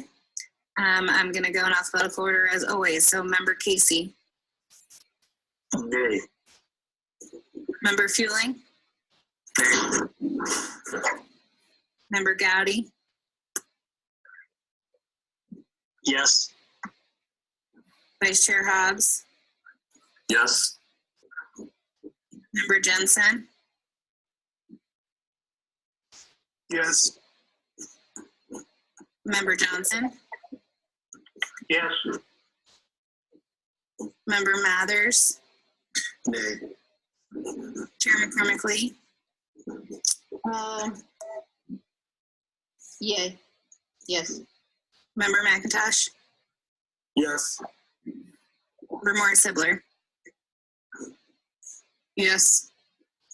That is 7 yeses and 3 nos. The motion carries. Okay, thank you very much. It's a hard one, folks. So I want to appreciate all the really good thinking. I think a critical piece of the motion for me was the further. So AJ, you and I need to make sure that we work very diligently to make sure we don't get stuck in that in the rut, so to speak, that you potentially saw for us. So AJ, I see you have a comment. Go ahead. Yeah, and I apologize. I don't know if this is appropriate or not, but I had asked Mr. Aguero something before about various iterations he had ready, but if we could see the what it looks like with the NCEI, but then also with the 1.0 across the board. Right. I believe that we have time with Jeremy, quality time tomorrow with Jeremy. Does that sound right, Jeremy? Tomorrow? Yes, ma'am. All right. So that's my hope for that we be able to see that tomorrow. We want to make sure that we move through some of the items today. And that way we'll not only just see this one item in isolation, but we'll see some of the impact of the other things that we need to look at today. And then we'll be able to go through that, blueprint with Jeremy. It's not on our agenda today to walk through the blueprint, so I'm trying to make sure that I adhere to the current agenda that is out there and then walk through the blueprint in some detail tomorrow with Jeremy. Okay, AJ?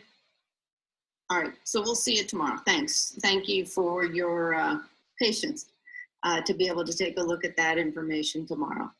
All right, with that, let's go on to the next agenda item, which is necessarily small school adjustment. Amanda, did Justin throw this to you last time? Yep, I'll be doing this one with you all. So let me share my screen and hopefully I'm successful. And as you're doing this, maybe everybody else figured it out, but I was poking around, and at the bottom right-hand side of her PowerPoint, you can actually click on that icon and it will pull it out of your screen and you can enlarge it on your computer if you so desire. Hopefully that's a helpful tip for the day. Amanda, you ready? Almost. You said that, and then mine got very small. So, Can you guys see the PowerPoint? I can. Okay. So I was trying to figure out if there's a way I could see it big and see you guys, and I can't quite figure that out. So I will do questions at the end since I can't see anyone's faces right now or gestures. So we have one presentation for you all on size for today. Where we landed on the last meetings was that we had decided to include the necessarily small schools as was recommended. On the district size, we had a question about if it should be looked at based on attendance areas instead of district size. So we were asked to look at that, so that's what we've done for this meeting. I very briefly want to review what that size adjustment and the necessary small schools recommendations were, and then talk through what does that look like if you apply it to attendance areas, how does that compare against the original, potential cost impact of change, and you'll see very ballpark figures here because I refer wholly to Jeremy on actual figures out of the modeling, some considerations that we have for the committee and what our recommendations are. So first, just very quickly, from the work that we did in the study, we came up with a district size adjustment that took a couple formulas. When you apply those formulas to district enrollment, it comes up with a size factor for each district that's then applied to their base amount. And we went through a lengthy review that this is a well-supported adjustment when you look at other information from the AAR study, from what other states do, and looking at how kind of the BSR currently adjusts for size once you take out some of the other wealth and other measures related to it. So we felt very good about the size adjustment. So the question was really just, is the district size the factor you want to consider, or do you want to go a step lower and look at attendance areas? So the necessarily small schools adjustment, which was approved by the committee, was to do a tiered implementation with a minimum threshold. So any school that has fewer than 7 students gets a minimum of a teacher and assistant principal. Going between 7 students up to 50 was the original recommendation of 1 teacher per 7 plus that assistant principal. We then tiered that out, increasing the number of students per teacher up to about 150 students. This adjustment generates per pupil funding net of the given district size adjusted base funding amount. So where the 150 kind of diverts into is what the base was. So we thought it was a good tiered implementation going on up for anything smaller than that. So again, the question was to consider if we should apply this adjustment to attendance areas instead of districts. Attendance areas were identified in the Nevada Plan funding model, and they were developed based on city centers or towns that were geographically isolated. So we just used the identification of those attendance areas that was already done for funding purpose by the department. What we found is when you apply the adjustment to the attendance areas, it's not really related to the density of the district, and we'll show these figures to talk through, but it's more closely aligned to the overall geographic size of the district. And then just an example of really how this change would affect a given district. If you use an example of a district of 4,000 students that had 4 attendance areas, using the prior district size based adjustment, it would have a size factor of 1.08, and any small schools within the district would also receive additional funding. If you moved instead to doing this by attendance area, you'll see that the adjustment is now based on the size of the attendance area. So the smaller the attendance area gets, the bigger the adjustment. So if in this district of 4,000 students, they had 4 attendance areas ranging from 500 to 2,000 students, they now have a weighted size factor of 1.41 versus 1.08. So it can create rather large differences between those two. And again, even under this model, you still get the necessarily small schools funding on top of that. So this chart is showing each of the districts. It is showing the weighted average daily attendance. So it's a little different than some of the enrollment figures that we've had, but that was the number of students tied to the attendance area data that we had. So that's the kid count that we're using here, even though it's slightly different than what we've used before. Then you have square miles, just based on census information, square miles per student, the number of attendance areas, and then how the adjustments played out. So what I was highlighting here is the ones in bold are the places that had kind of above a 5% change based on moving to attendance areas. And what you'll see here is that when I said before, it's really related to the geographic size.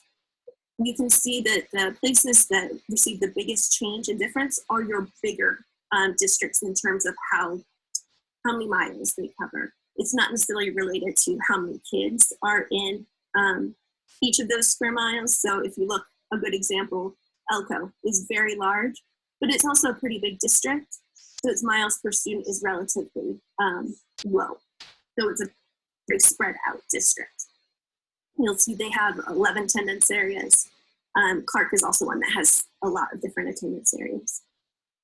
The other piece I wanted to highlight here is if we looked at, say, Lander and Lincoln, They are very similarly sized districts, but they're very different in square miles.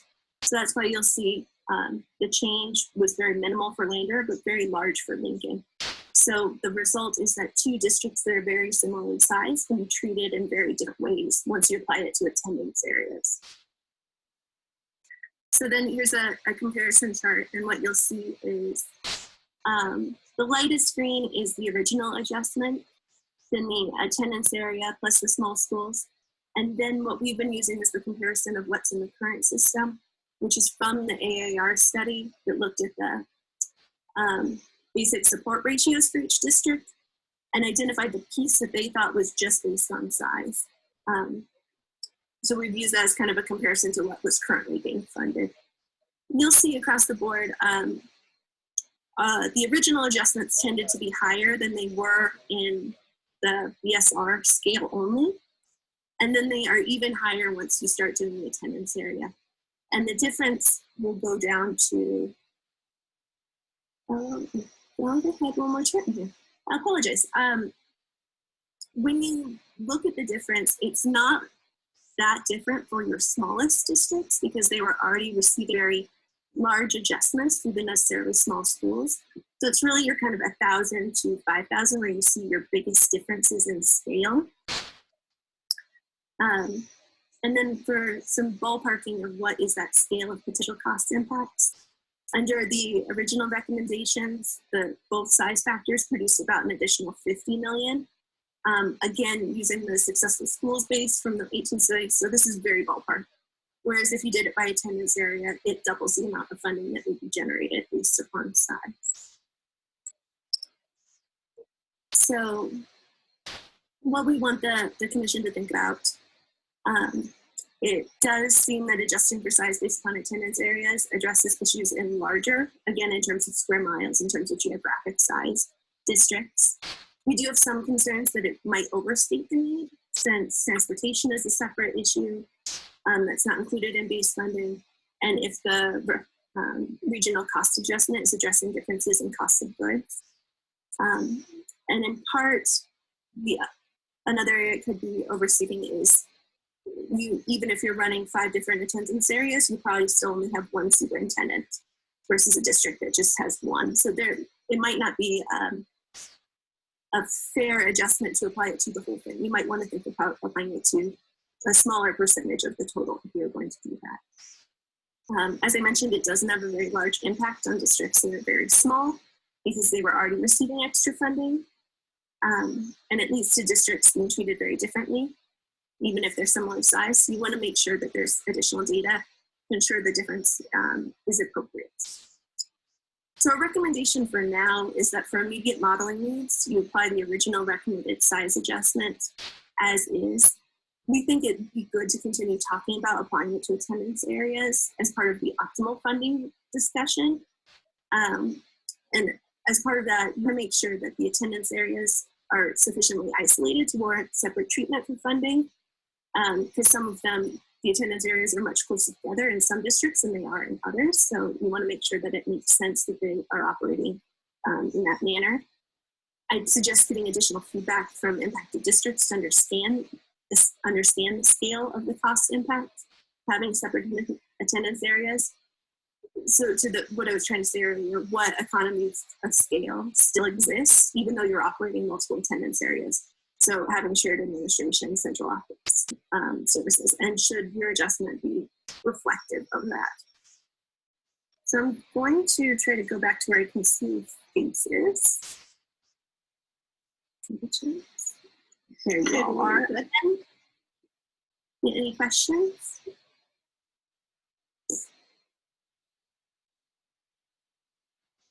This is Dave Jensen for the record. Hi, Amanda. How are you? My question is, as you did this work, and I really appreciate the time you put into it, did it consider the staffing, or was there a staffing analysis as part of looking at these attendance areas? I'm less concerned about the attendance areas per se. I'm more concerned about being able to staff them at the appropriate level, and I don't have the answer. That's why I'm asking what factors were included in your calculations. And then Brown, for the record, good question, Dave. We didn't have any of that staffing information by at a level of detail where we could talk about the differences between districts based on their attendance areas. So when I talk about additional data collection from districts, I think that's something you'd want to understand is how do districts go about staffing different attendance areas? Is it that it's just that schools are smaller, so that needs to be the consideration? Are you using more staff time to, your windshield time of getting people out to different places?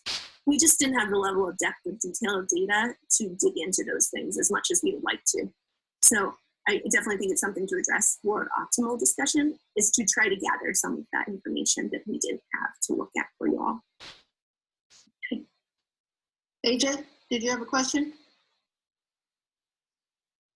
Yes, thank you, Madam Chair.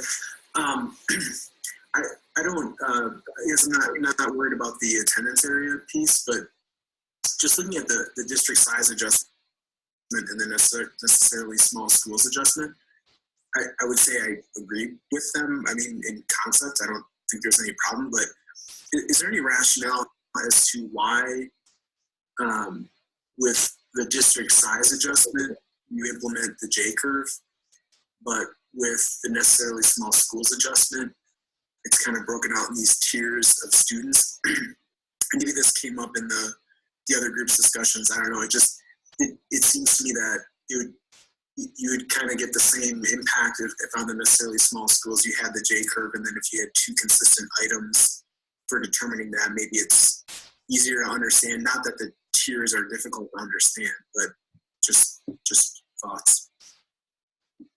It's a good question.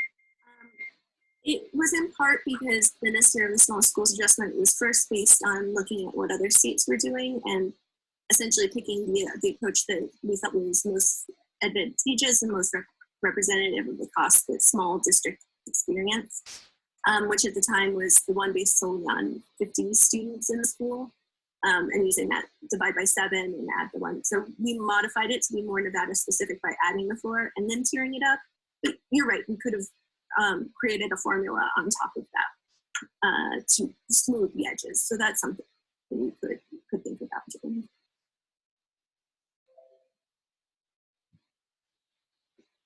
Thank you. Any other questions from folks, or do I hear a motion percolating? Madam Chair, this is Paul. I have a comment. Okay. Thank you. And I guess the question, so in the old model, we had the groupings and attendance areas, and their purpose was to, I guess, mock a density or sparsity scale that would take into consideration differences in cost because of the density and sparsity. We really don't have a density factor per se currently. So which of these do you think, I guess, Amanda or Justin, more accurately captures those cost differentials from a density perspective? Justin, do you want to go?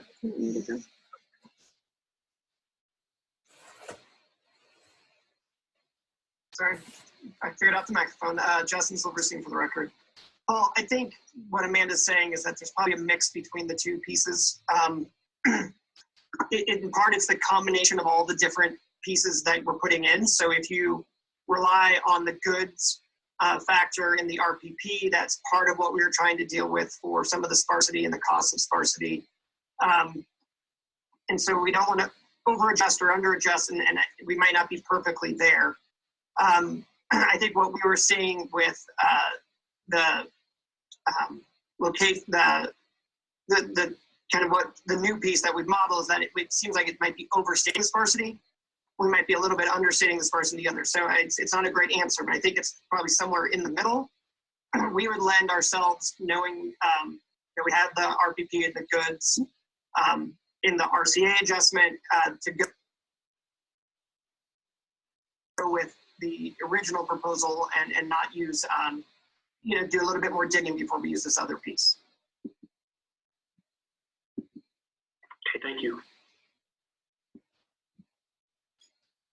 Did that help, Paul? Yeah, that did. Thanks, Carly. Appreciate that. Okay, good. Any other questions regarding the school and district adjustments size?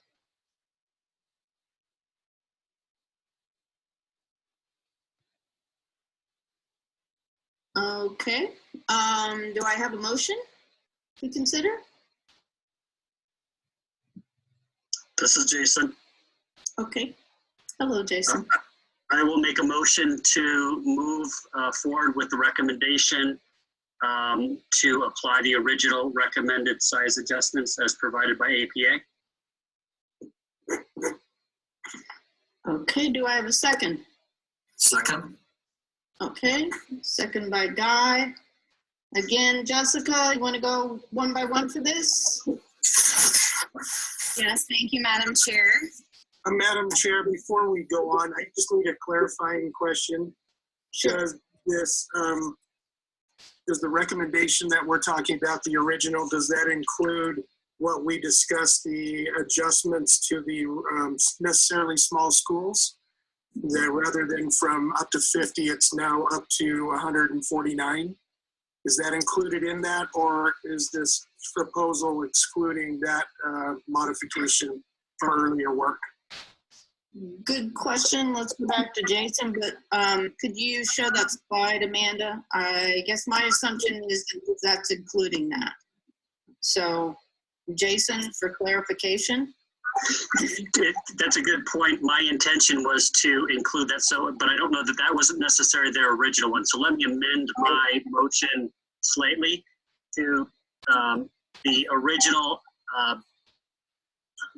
My motion is to approve the EPA original recommended adjustments for district size, and also to utilize the updated necessarily small schools adjustment, which moves the adjustments up to 149 students.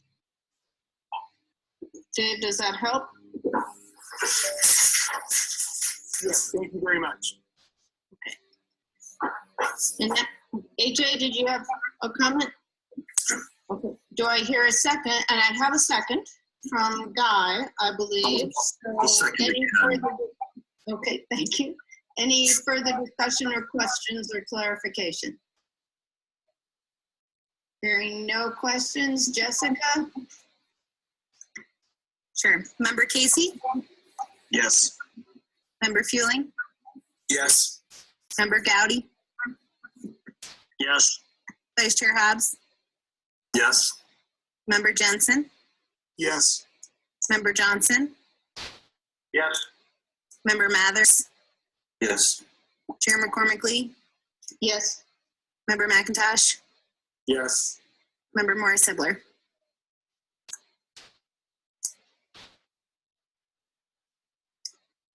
Yes. Thank you. Unanimous vote, the motion carries.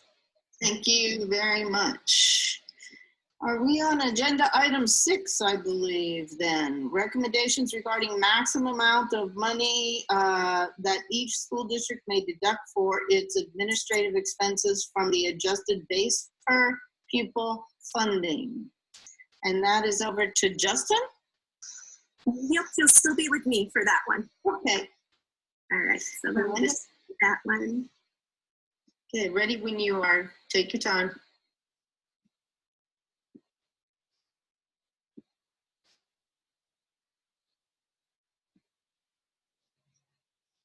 Okay, does everyone see the presentation titled Administrative Expenses? Yes. Amanda, I'm sorry for interrupting. Madam Chair, would you like to take a 5-minute convenience break?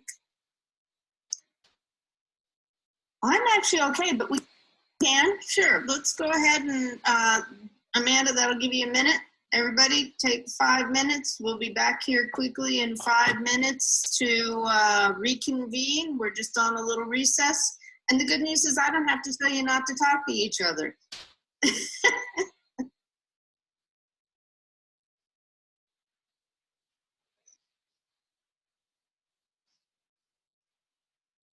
Okay, so that was interesting. And actually, you know, I think while they're doing that, I should be able to go and get that, let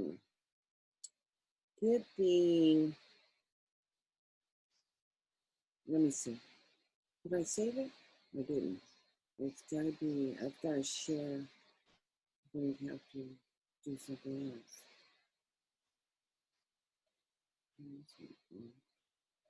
I'm gonna go and open up a new window. Because that's what you see. New window.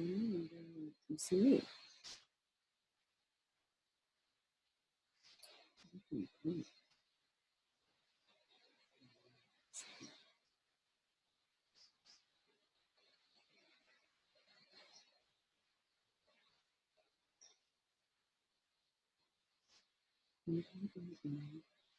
Downloads, because I did. District size presentation. It was a PowerPoint. See that? I gotta share the screen. Go back to me.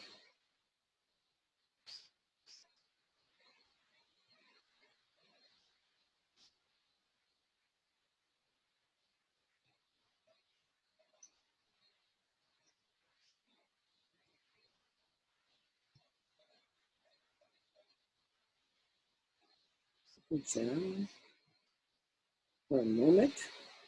You see that? Size and attendance. And I'm going to go through each slide really quick so that you can see it. So, am I recording? Yeah, I am recording. So, look at that.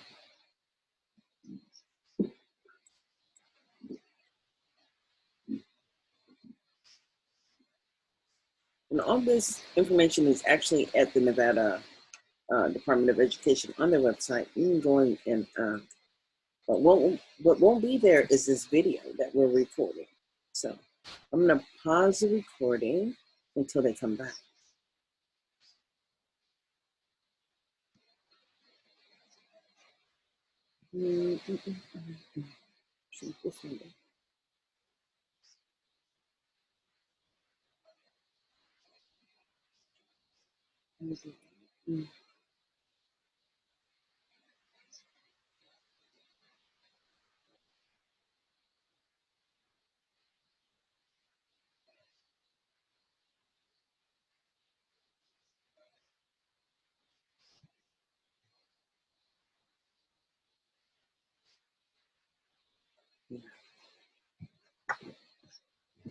But I'm sure I didn't pause the recording, so. Pause the recording. Paul, are you out there?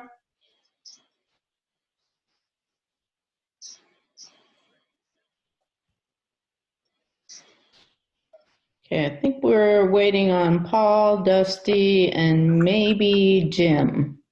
Jim, are you there? Yep, okay, Jim is there. Dusty's coming back. Let me check. Paul?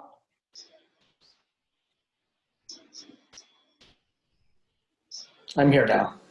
Okay, great. Amanda, ready when you are.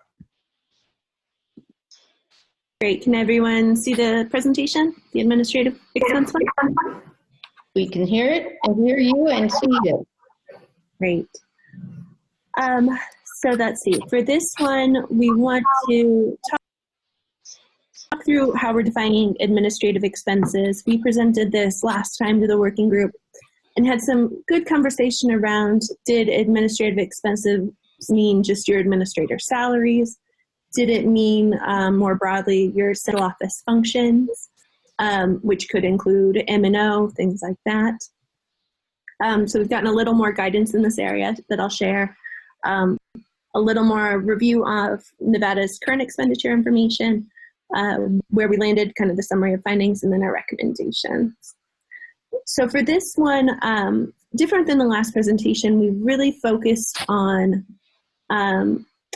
defining administrative expenses as based on your administrative salaries and benefits. So what we found, as we mentioned in the last presentation, that it's not specifically defined in the bill.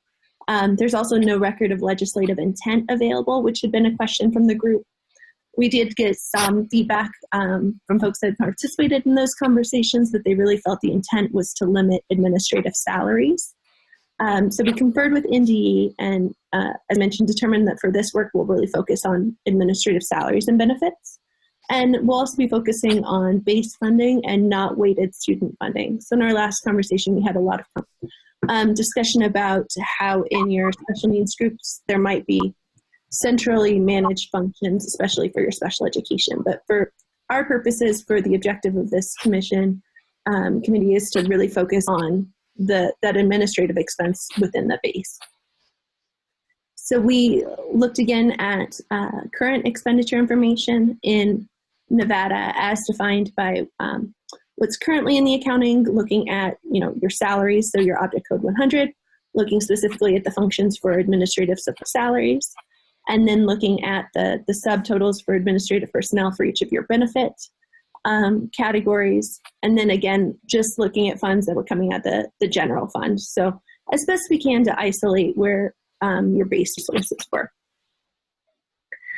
So from this review of 1819 district expenditure information, we calculated a percentage of the total expenditures, excluding debt service and capital, for administrator salaries and benefits, again, using those accounting codes, with the intent of excluding those things to get to your ongoing base operational expenses. We found that there was significant variation between districts in the percentage of their total expenditures that were for administrative salaries. It's not perfectly correlated with size, but there is some relationship. And we found that those salaries and benefits range from about 5% to almost 14%, with an average of 8.5% of that total. So this is just all of the districts. I think it's most helpful actually to look at the next slide, where you start looking at how does that look when you look at districts less than 10,000. Because prior to that, you see the average is right around 6 to 7% for your largest districts. So most of your variation is in your smaller districts.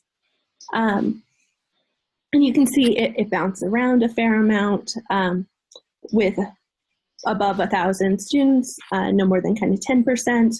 Then that percentage increasing in your smaller places to almost 14% that we talked about.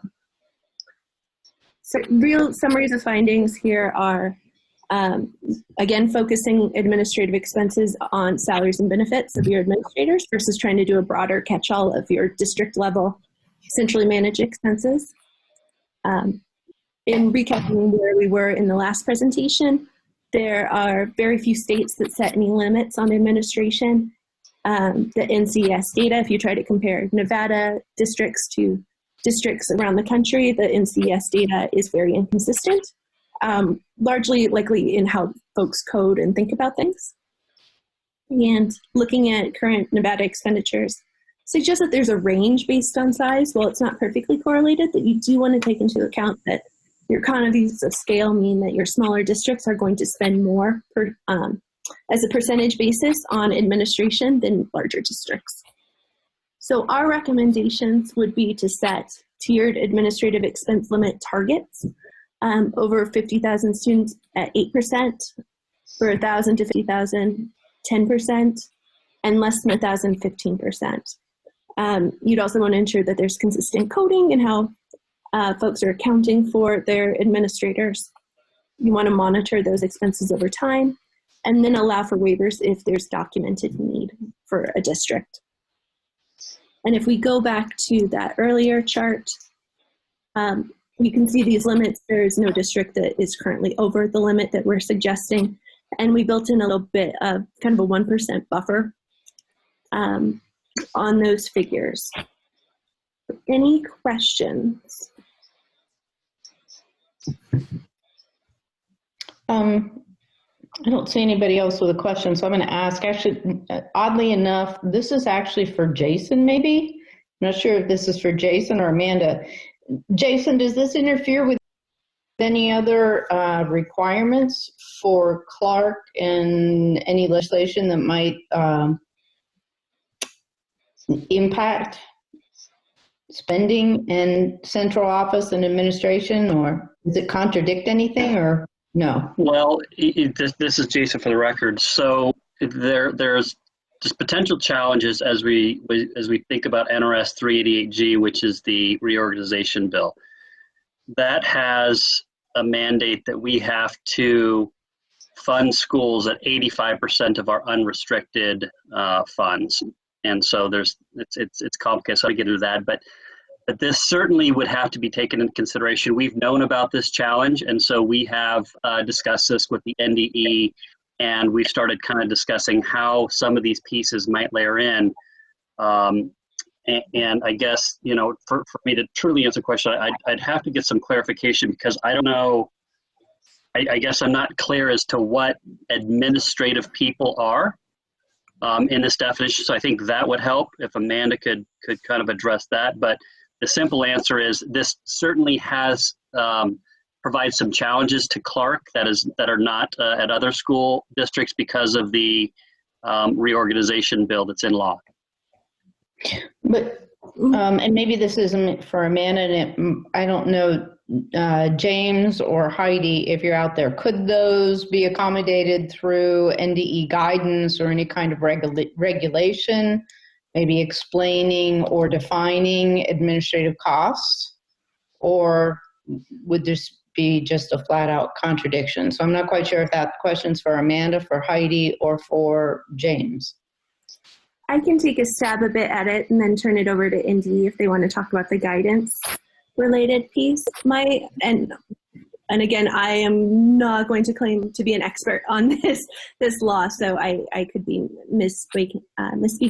But my understanding is the 15% for Clark is a much broader definition of what it is to be central office, which instead we are looking at just administrators as they are defined currently in the accounting system, so how you have them coded as administrators. Now, if I'm not mistaken, going back to the slide for Clark, the threshold we set was higher than what's currently in that coding information when we're looking there. Clark's was, just over 6%.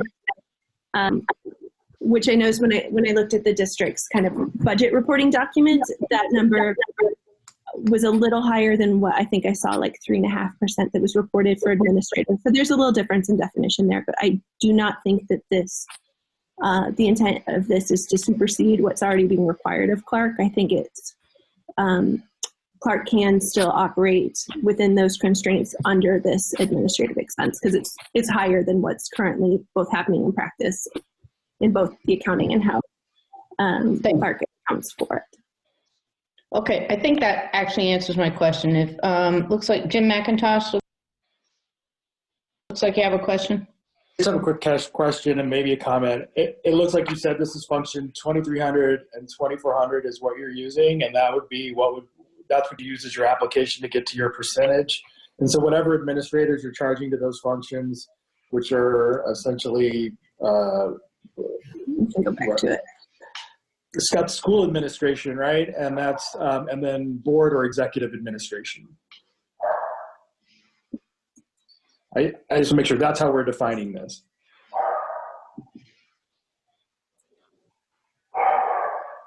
Oops, sorry, was that question back to me? I apologize. Yes. It was when I look at, I can even probably pull up the. I just want to make sure it says functions 2300, 2400. So I just maybe more of a comment for clarification as we vote on this. That is specifically the board, the superintendent's office, legal, and then 2400 is school administration. So depending on how you code those items, you could have some changes, but I think that's essentially what you've done, right?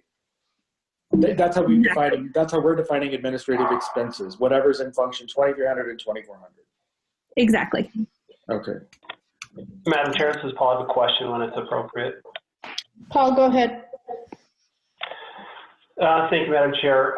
Yeah, I want to make sure when we're doing all of this funding that we're not leaving some gap out in our expenditures.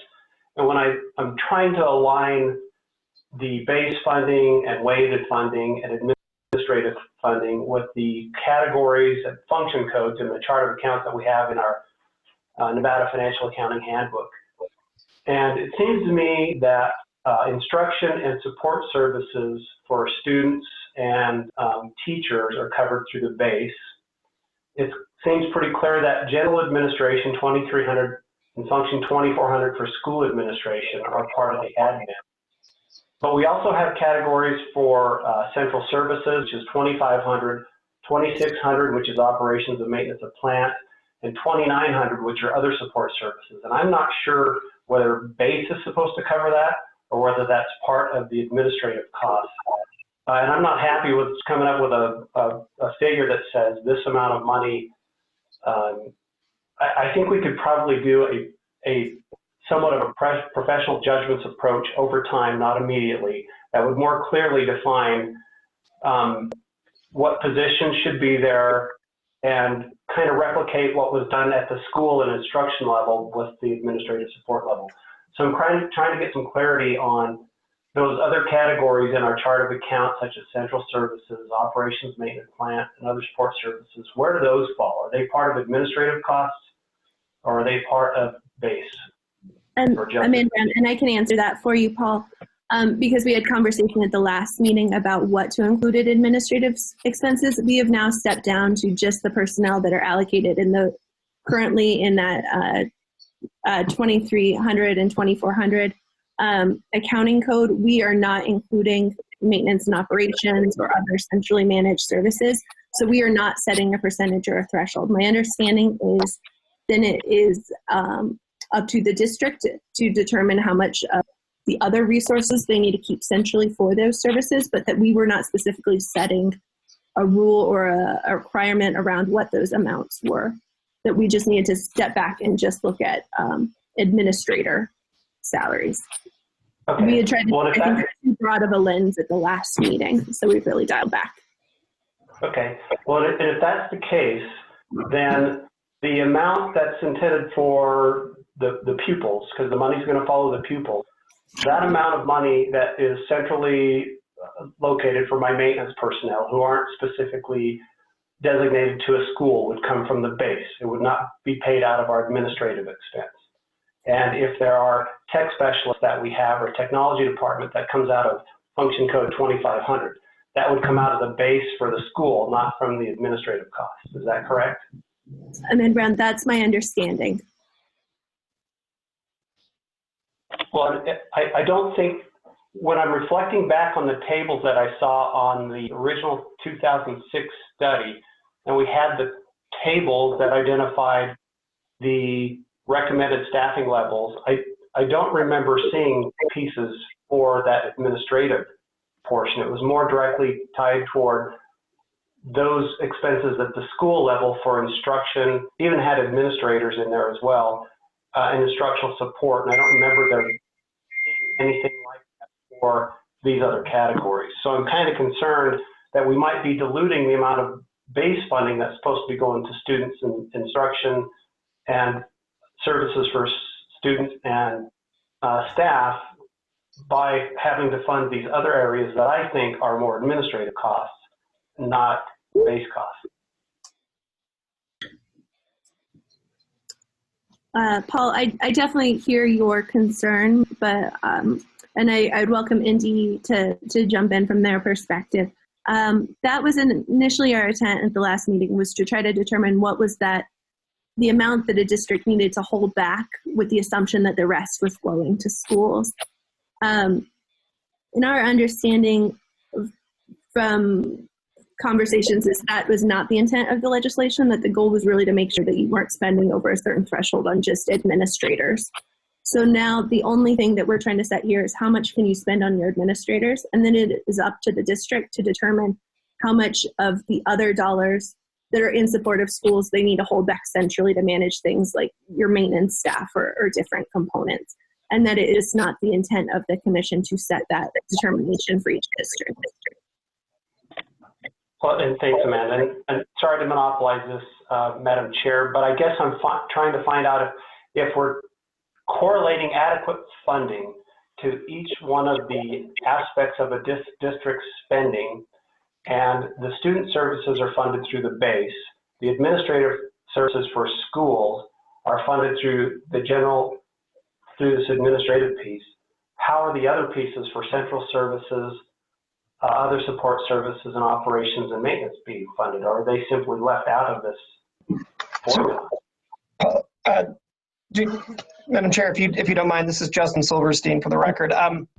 Paul, I think maybe we're thinking about this a little differently. To me, this is a accountability lens back towards your spending, really from the base on how much of that money can be associated with this type of expenditure, and not trying to figure out where the dollars overall come from. So I mean, I think in the end, the base amount is paying for just, most of your operations, but this is just saying you can only have this percentage allocated towards these categories of personnel at a maximum. So if the state comes back and looks in, and so maybe I'm just reading that wrong, but I think it's more of a check and balance and not a allocation system. Mark, I see you shaking your head. Do you want to kind of add to that? Yeah, I mean, I totally agree with APA. I think this is kind of a separate issue from base versus weighted funding. So I totally agree. This is just kind of a separate check or accountability that the law threw in, that but base funding go to pay for administrators, central services, IT, as well as other costs.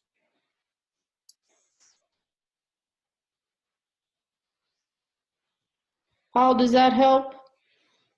And again, I'm thinking that eventually, I'm thinking what your concern is, and I guess maybe this is a question, but I'm thinking part of what your concern is similar to Jason's concern about allocations of special education and things like that, where they support it from a central aspect, and how is that going to have to be reported or allocated in terms of being linked to student and reporting.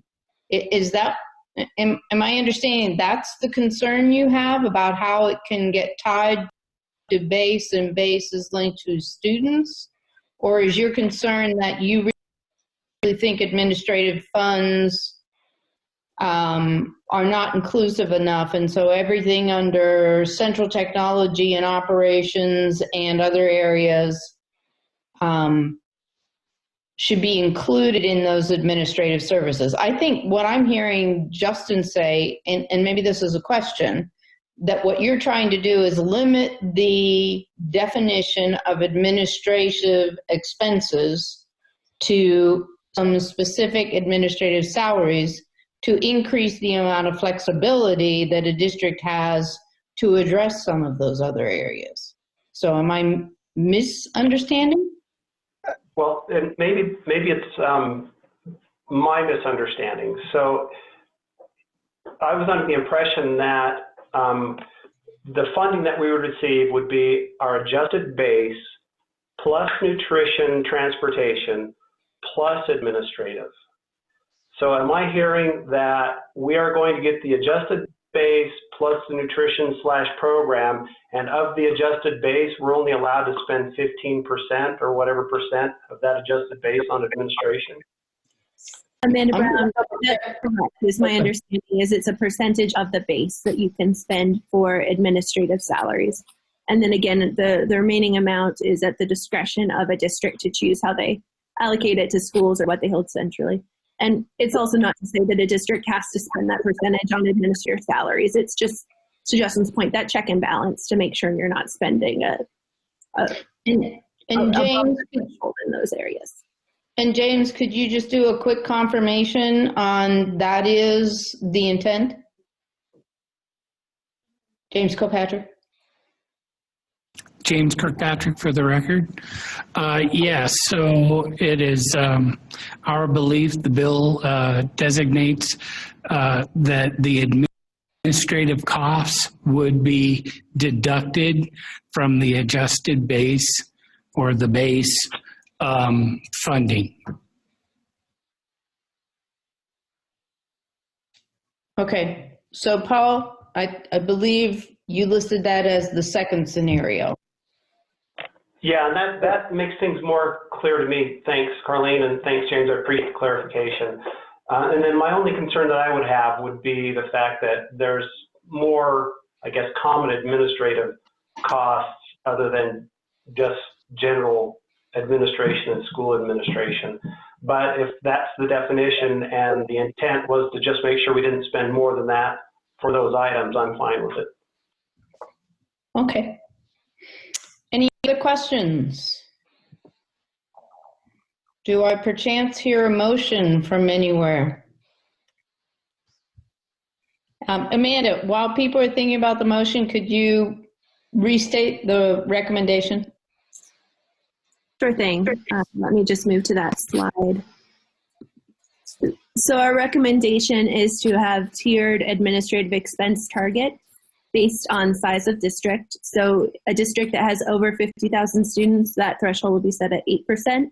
So not to spend more on administrator salaries and benefits than 8% of the base. Between 1,000 to 50,000 students, that'd be 10%.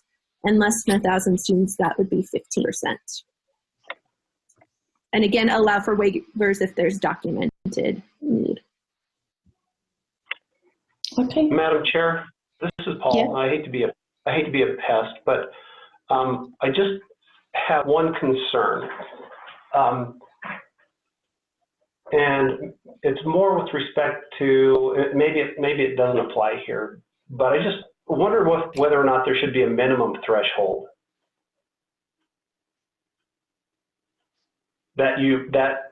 because typically support areas in general administration, they're the first to go and the last to come back. And as funding develops and as we go through this process, there's going to be, I think, more burden on reporting and accountability. So there might be a need to add services there. And I can speak from our personal experience of going through ebbs and flows of budget changes. We have restricted our support services to a level that makes it very difficult to keep pace with the increases of reporting and accountability that come along with each legislative session. And there is never an increase to the support areas as a result, and typically just criticism of not getting the work done. So I don't know if that needs to be in here at any point or somehow that's going to be addressed through this funding model. Madam Chair? Yes. For the record, this is Heidi Hartz. I just want to clarify that Senate Bill 543 indicates the department shall adopt regulations prescribing the maximum amount of money each school district may deduct for administrative expenses. If the commission wishes to establish a minimum amount as well, I would recommend that that be part of the recommendations the commission puts forward to the governor in the legislature with the July submission of information. Perfect. Thank you, Heidi. And just FYI, it comes up as James when you talk. That's interesting. That's because the four of us are all in the same room. Okay, distancing, very good. Okay. Big room. Paul, does that take care of it? Because I think that's an interesting concept given given the times, conditions, and you make a good point. That is sometimes the place where money is taken away and not yet put back.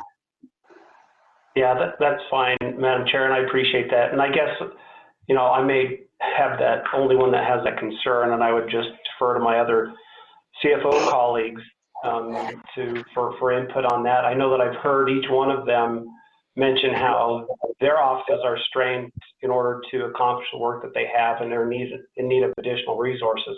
And I know it's difficult for school districts when they have other needs in other areas to devote labor and resources to central support. Okay. So in June and July, we'll start them in June and we'll finalize in July. And I am starting, and I know that Heidi Hartz and the folks at Nevada Department of Ed have started a list of potential recommendations that we would be giving to the governor into the future. So I will make sure that this one gets onto the list. So addressing what Heidi had brought up in terms of the current requirements, which is to identify a maximum. Do we have any other questions or conversation on the maximum amounts for administrative expenses? Yes, I do.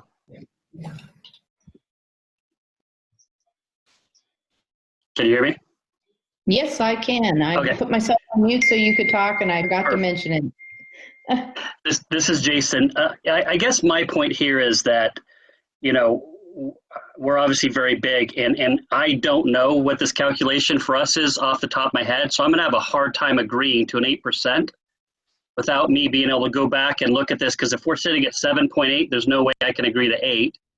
And I think that, you know, I think that this is something that the districts need to go back on a little bit more and have a little bit more time, because I am still, again, we're bigger, and you know, Jim knows the, you know, the details of 2,300 and 2,400 probably better than I do, because he was here for a long time.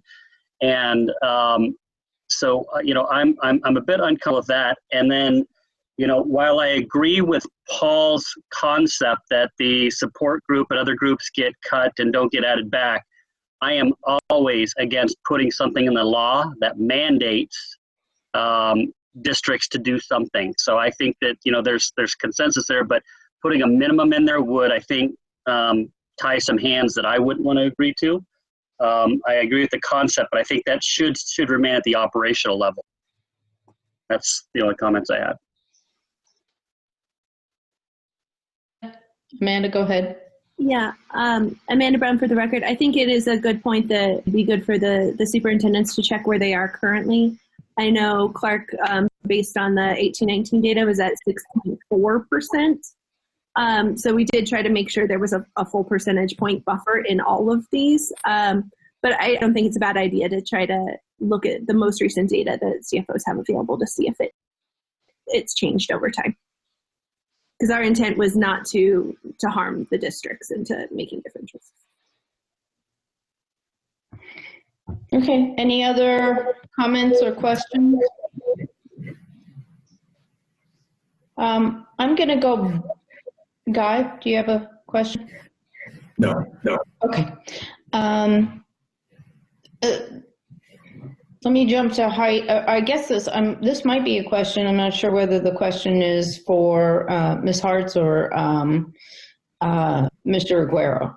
So this is a question because we have these items on the agenda because they are required to stand up the formula and to get a report back from the districts. So I guess my brain is wondering if we were to approve the recommendation today and then we get the comparison, this is kind of getting at Jason's question, Member Gowdy's question. If in May we get the information and in June we examine the district level comparisons, would we have an opportunity then to say, wait a minute, 8% is a little tight. The realities when folks went back is that it's not 7%, it actually already is at 8%, given most recent numbers. So I guess, I'm not sure if that's a question for, that somehow is a question for Ms. Hartz and Jeremy in terms of being able to give the information to the districts and get information back in the time frame we need it. And then it's a question for Ms. Hartz about as long as we include it in the motion, we would have the opportunity to adjust based on the reporting that we got from the districts. So hopefully that made sense. For the record, Heidi Hartz. This decision regarding the administrative cap does not have any relevance into the actual standing up of the Pupil-Centered Funding Plan model. So the commission may choose to adopt a recommendation today, or they may choose to defer it until they have time to review school district budget level information to determine if the proposed caps are reasonable. What would happen with the recommendation that comes out of the commission is that the Department of Education would work to begin adopting regulations to support the established cap as required by Senate Bill 543.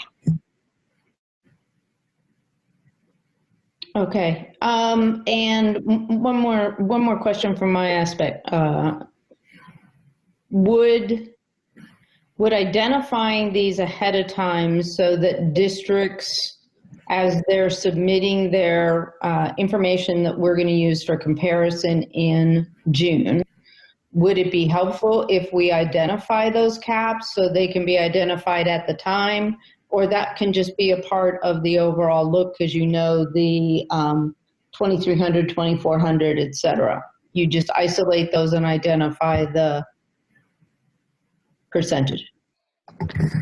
For the record, Heidi Hartz, while that is a fantastic recommendation and suggestion, I don't believe that it will work within the process that we have established for school districts to compare or to develop their budgets under the Pupil-Centered Funding Plan for comparative purposes, because we've used a hybrid approach that has them posting their real expenditures against what their revenues would be if the Pupil-Centered Funding Plan were in place, as it is reflected in the blueprint. So we have different parts and pieces that don't align very clearly. We would, however, at the department, be happy to go back to the chief financial officers for each school district and ask them if they would do a second look at their budgets for the current fiscal year and identify within these established parameters, are they reasonable and appropriate for where they are from a fiscal perspective? And we could have that for you at the May meeting. Okay, and do you need a motion for that, or are we, as long as there's a consensus, and I'll check with everybody in just a second, as long as there's a consensus, I think that is what Member Gowdy is asking for, the time to be able to go back and take another look at that information in his current budget.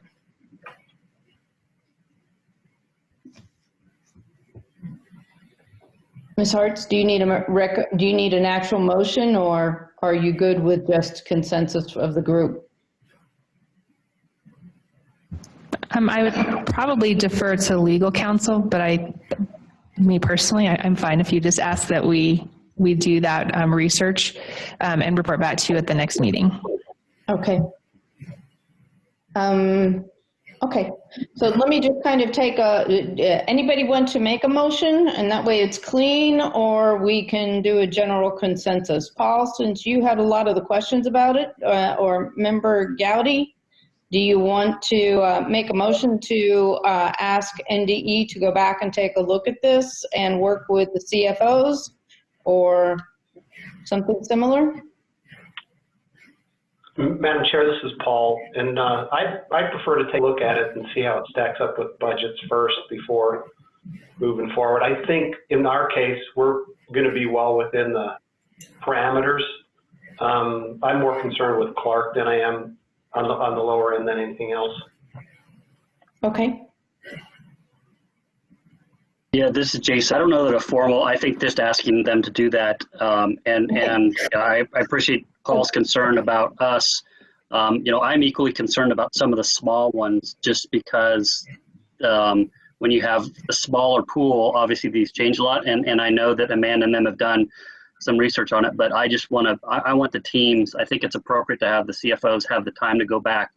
The one question I have, though, is that in order for us to do this, we have to know what the base funding amount is. And I don't know that I've seen the base funding yet. I know that we're working on that with the NDE and the new budget piece. And I've been kind of tied up in COVID, so I've been letting the team do that. So I just want to make sure that we have that information available as well. Okay. Heidi, I think you have some marching orders, so unless anybody else has any comments or questions to further the discussion, I think I'll say thank you very much to Amanda and Justin for a lot of good work and taking a look at it.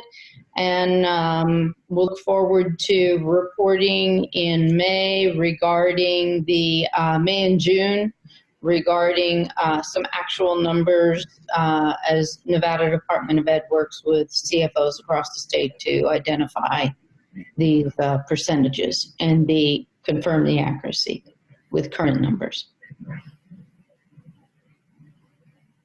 Hearing no other questions, I think that's moving on. We are moving on now to public comment number 2. Thanks, Madam Chair. We've received one item for public comment 2, and I will read it into the record. It is from Chris Daly, representing the Nevada State Education Association, the voice of Nevada educators for over 100 years. Watching the Funding Commission from home as teachers have transitioned to distance learning and food service workers continue their frontline work of feeding district families is quite surreal. Educators across our state are working hard to adapt to their new and unique situation given the COVID-19 pandemic. We are disappointed to see the Commission did not adapt similarly for a topic that directly impacts them. While Governor Sisolak made the right call to protect Nevadans' safety, the financial impacts of this required response to the global COVID-19 pandemic are and will continue to be severe and undeniable. Last week, the governor asked all state departments for recommended cuts of 4% in the current fiscal year and 6 to 14% in fiscal year 21. Not even accounting for loss of local revenue, these general fund cuts alone could mean a loss of hundreds of millions of dollars for Nevada schools. Nobody yet knows what a return to school could look like, but Nevadans understand that sending students back to overcrowded classrooms doesn't work with our new practice of social distancing. The impact of the current crisis on Nevada schools eclipses anything else that has happened in recent memory. Yet today, the Commission is wrangling with details like administrative caps, small school adjustments, and regional cost differences that more likely than not have been turned on their heads in just the last 4 weeks. But for the video format, anyone watching today's meeting would have no idea Nevada is facing economic uncertainty and upheaval.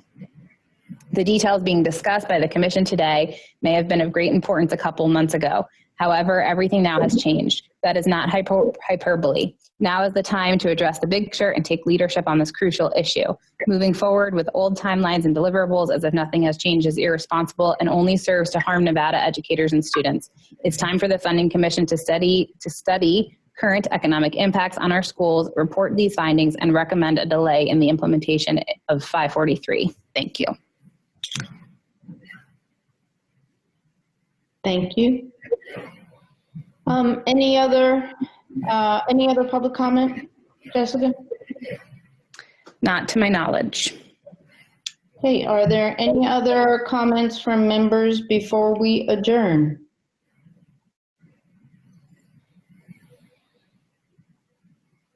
Well, I do want to repeat, it is good to see everyone, even if it is virtually and healthy and here. So that is good news. Our next meeting will be all of tomorrow morning, Friday, April 17th at 9 a.m. We have another portion of our agenda to move through. And again, I'm looking forward to the May, June, and July and a set of recommendations that will move forward as well. Always a pleasure, but that concludes our meeting for the day. Have a good evening. Be well, be safe. Thank you. Thanks, Charlene. Bye. Everyone, take care. Well, that was just interesting and amazing that I could document it. So I'm going to end the meeting for now, and then I'll pick it back up tomorrow morning, that is. And I might probably do some more live streaming, but first I have to save this, let it upload so that I can put it on the net. So until tomorrow, I'm ending the meeting.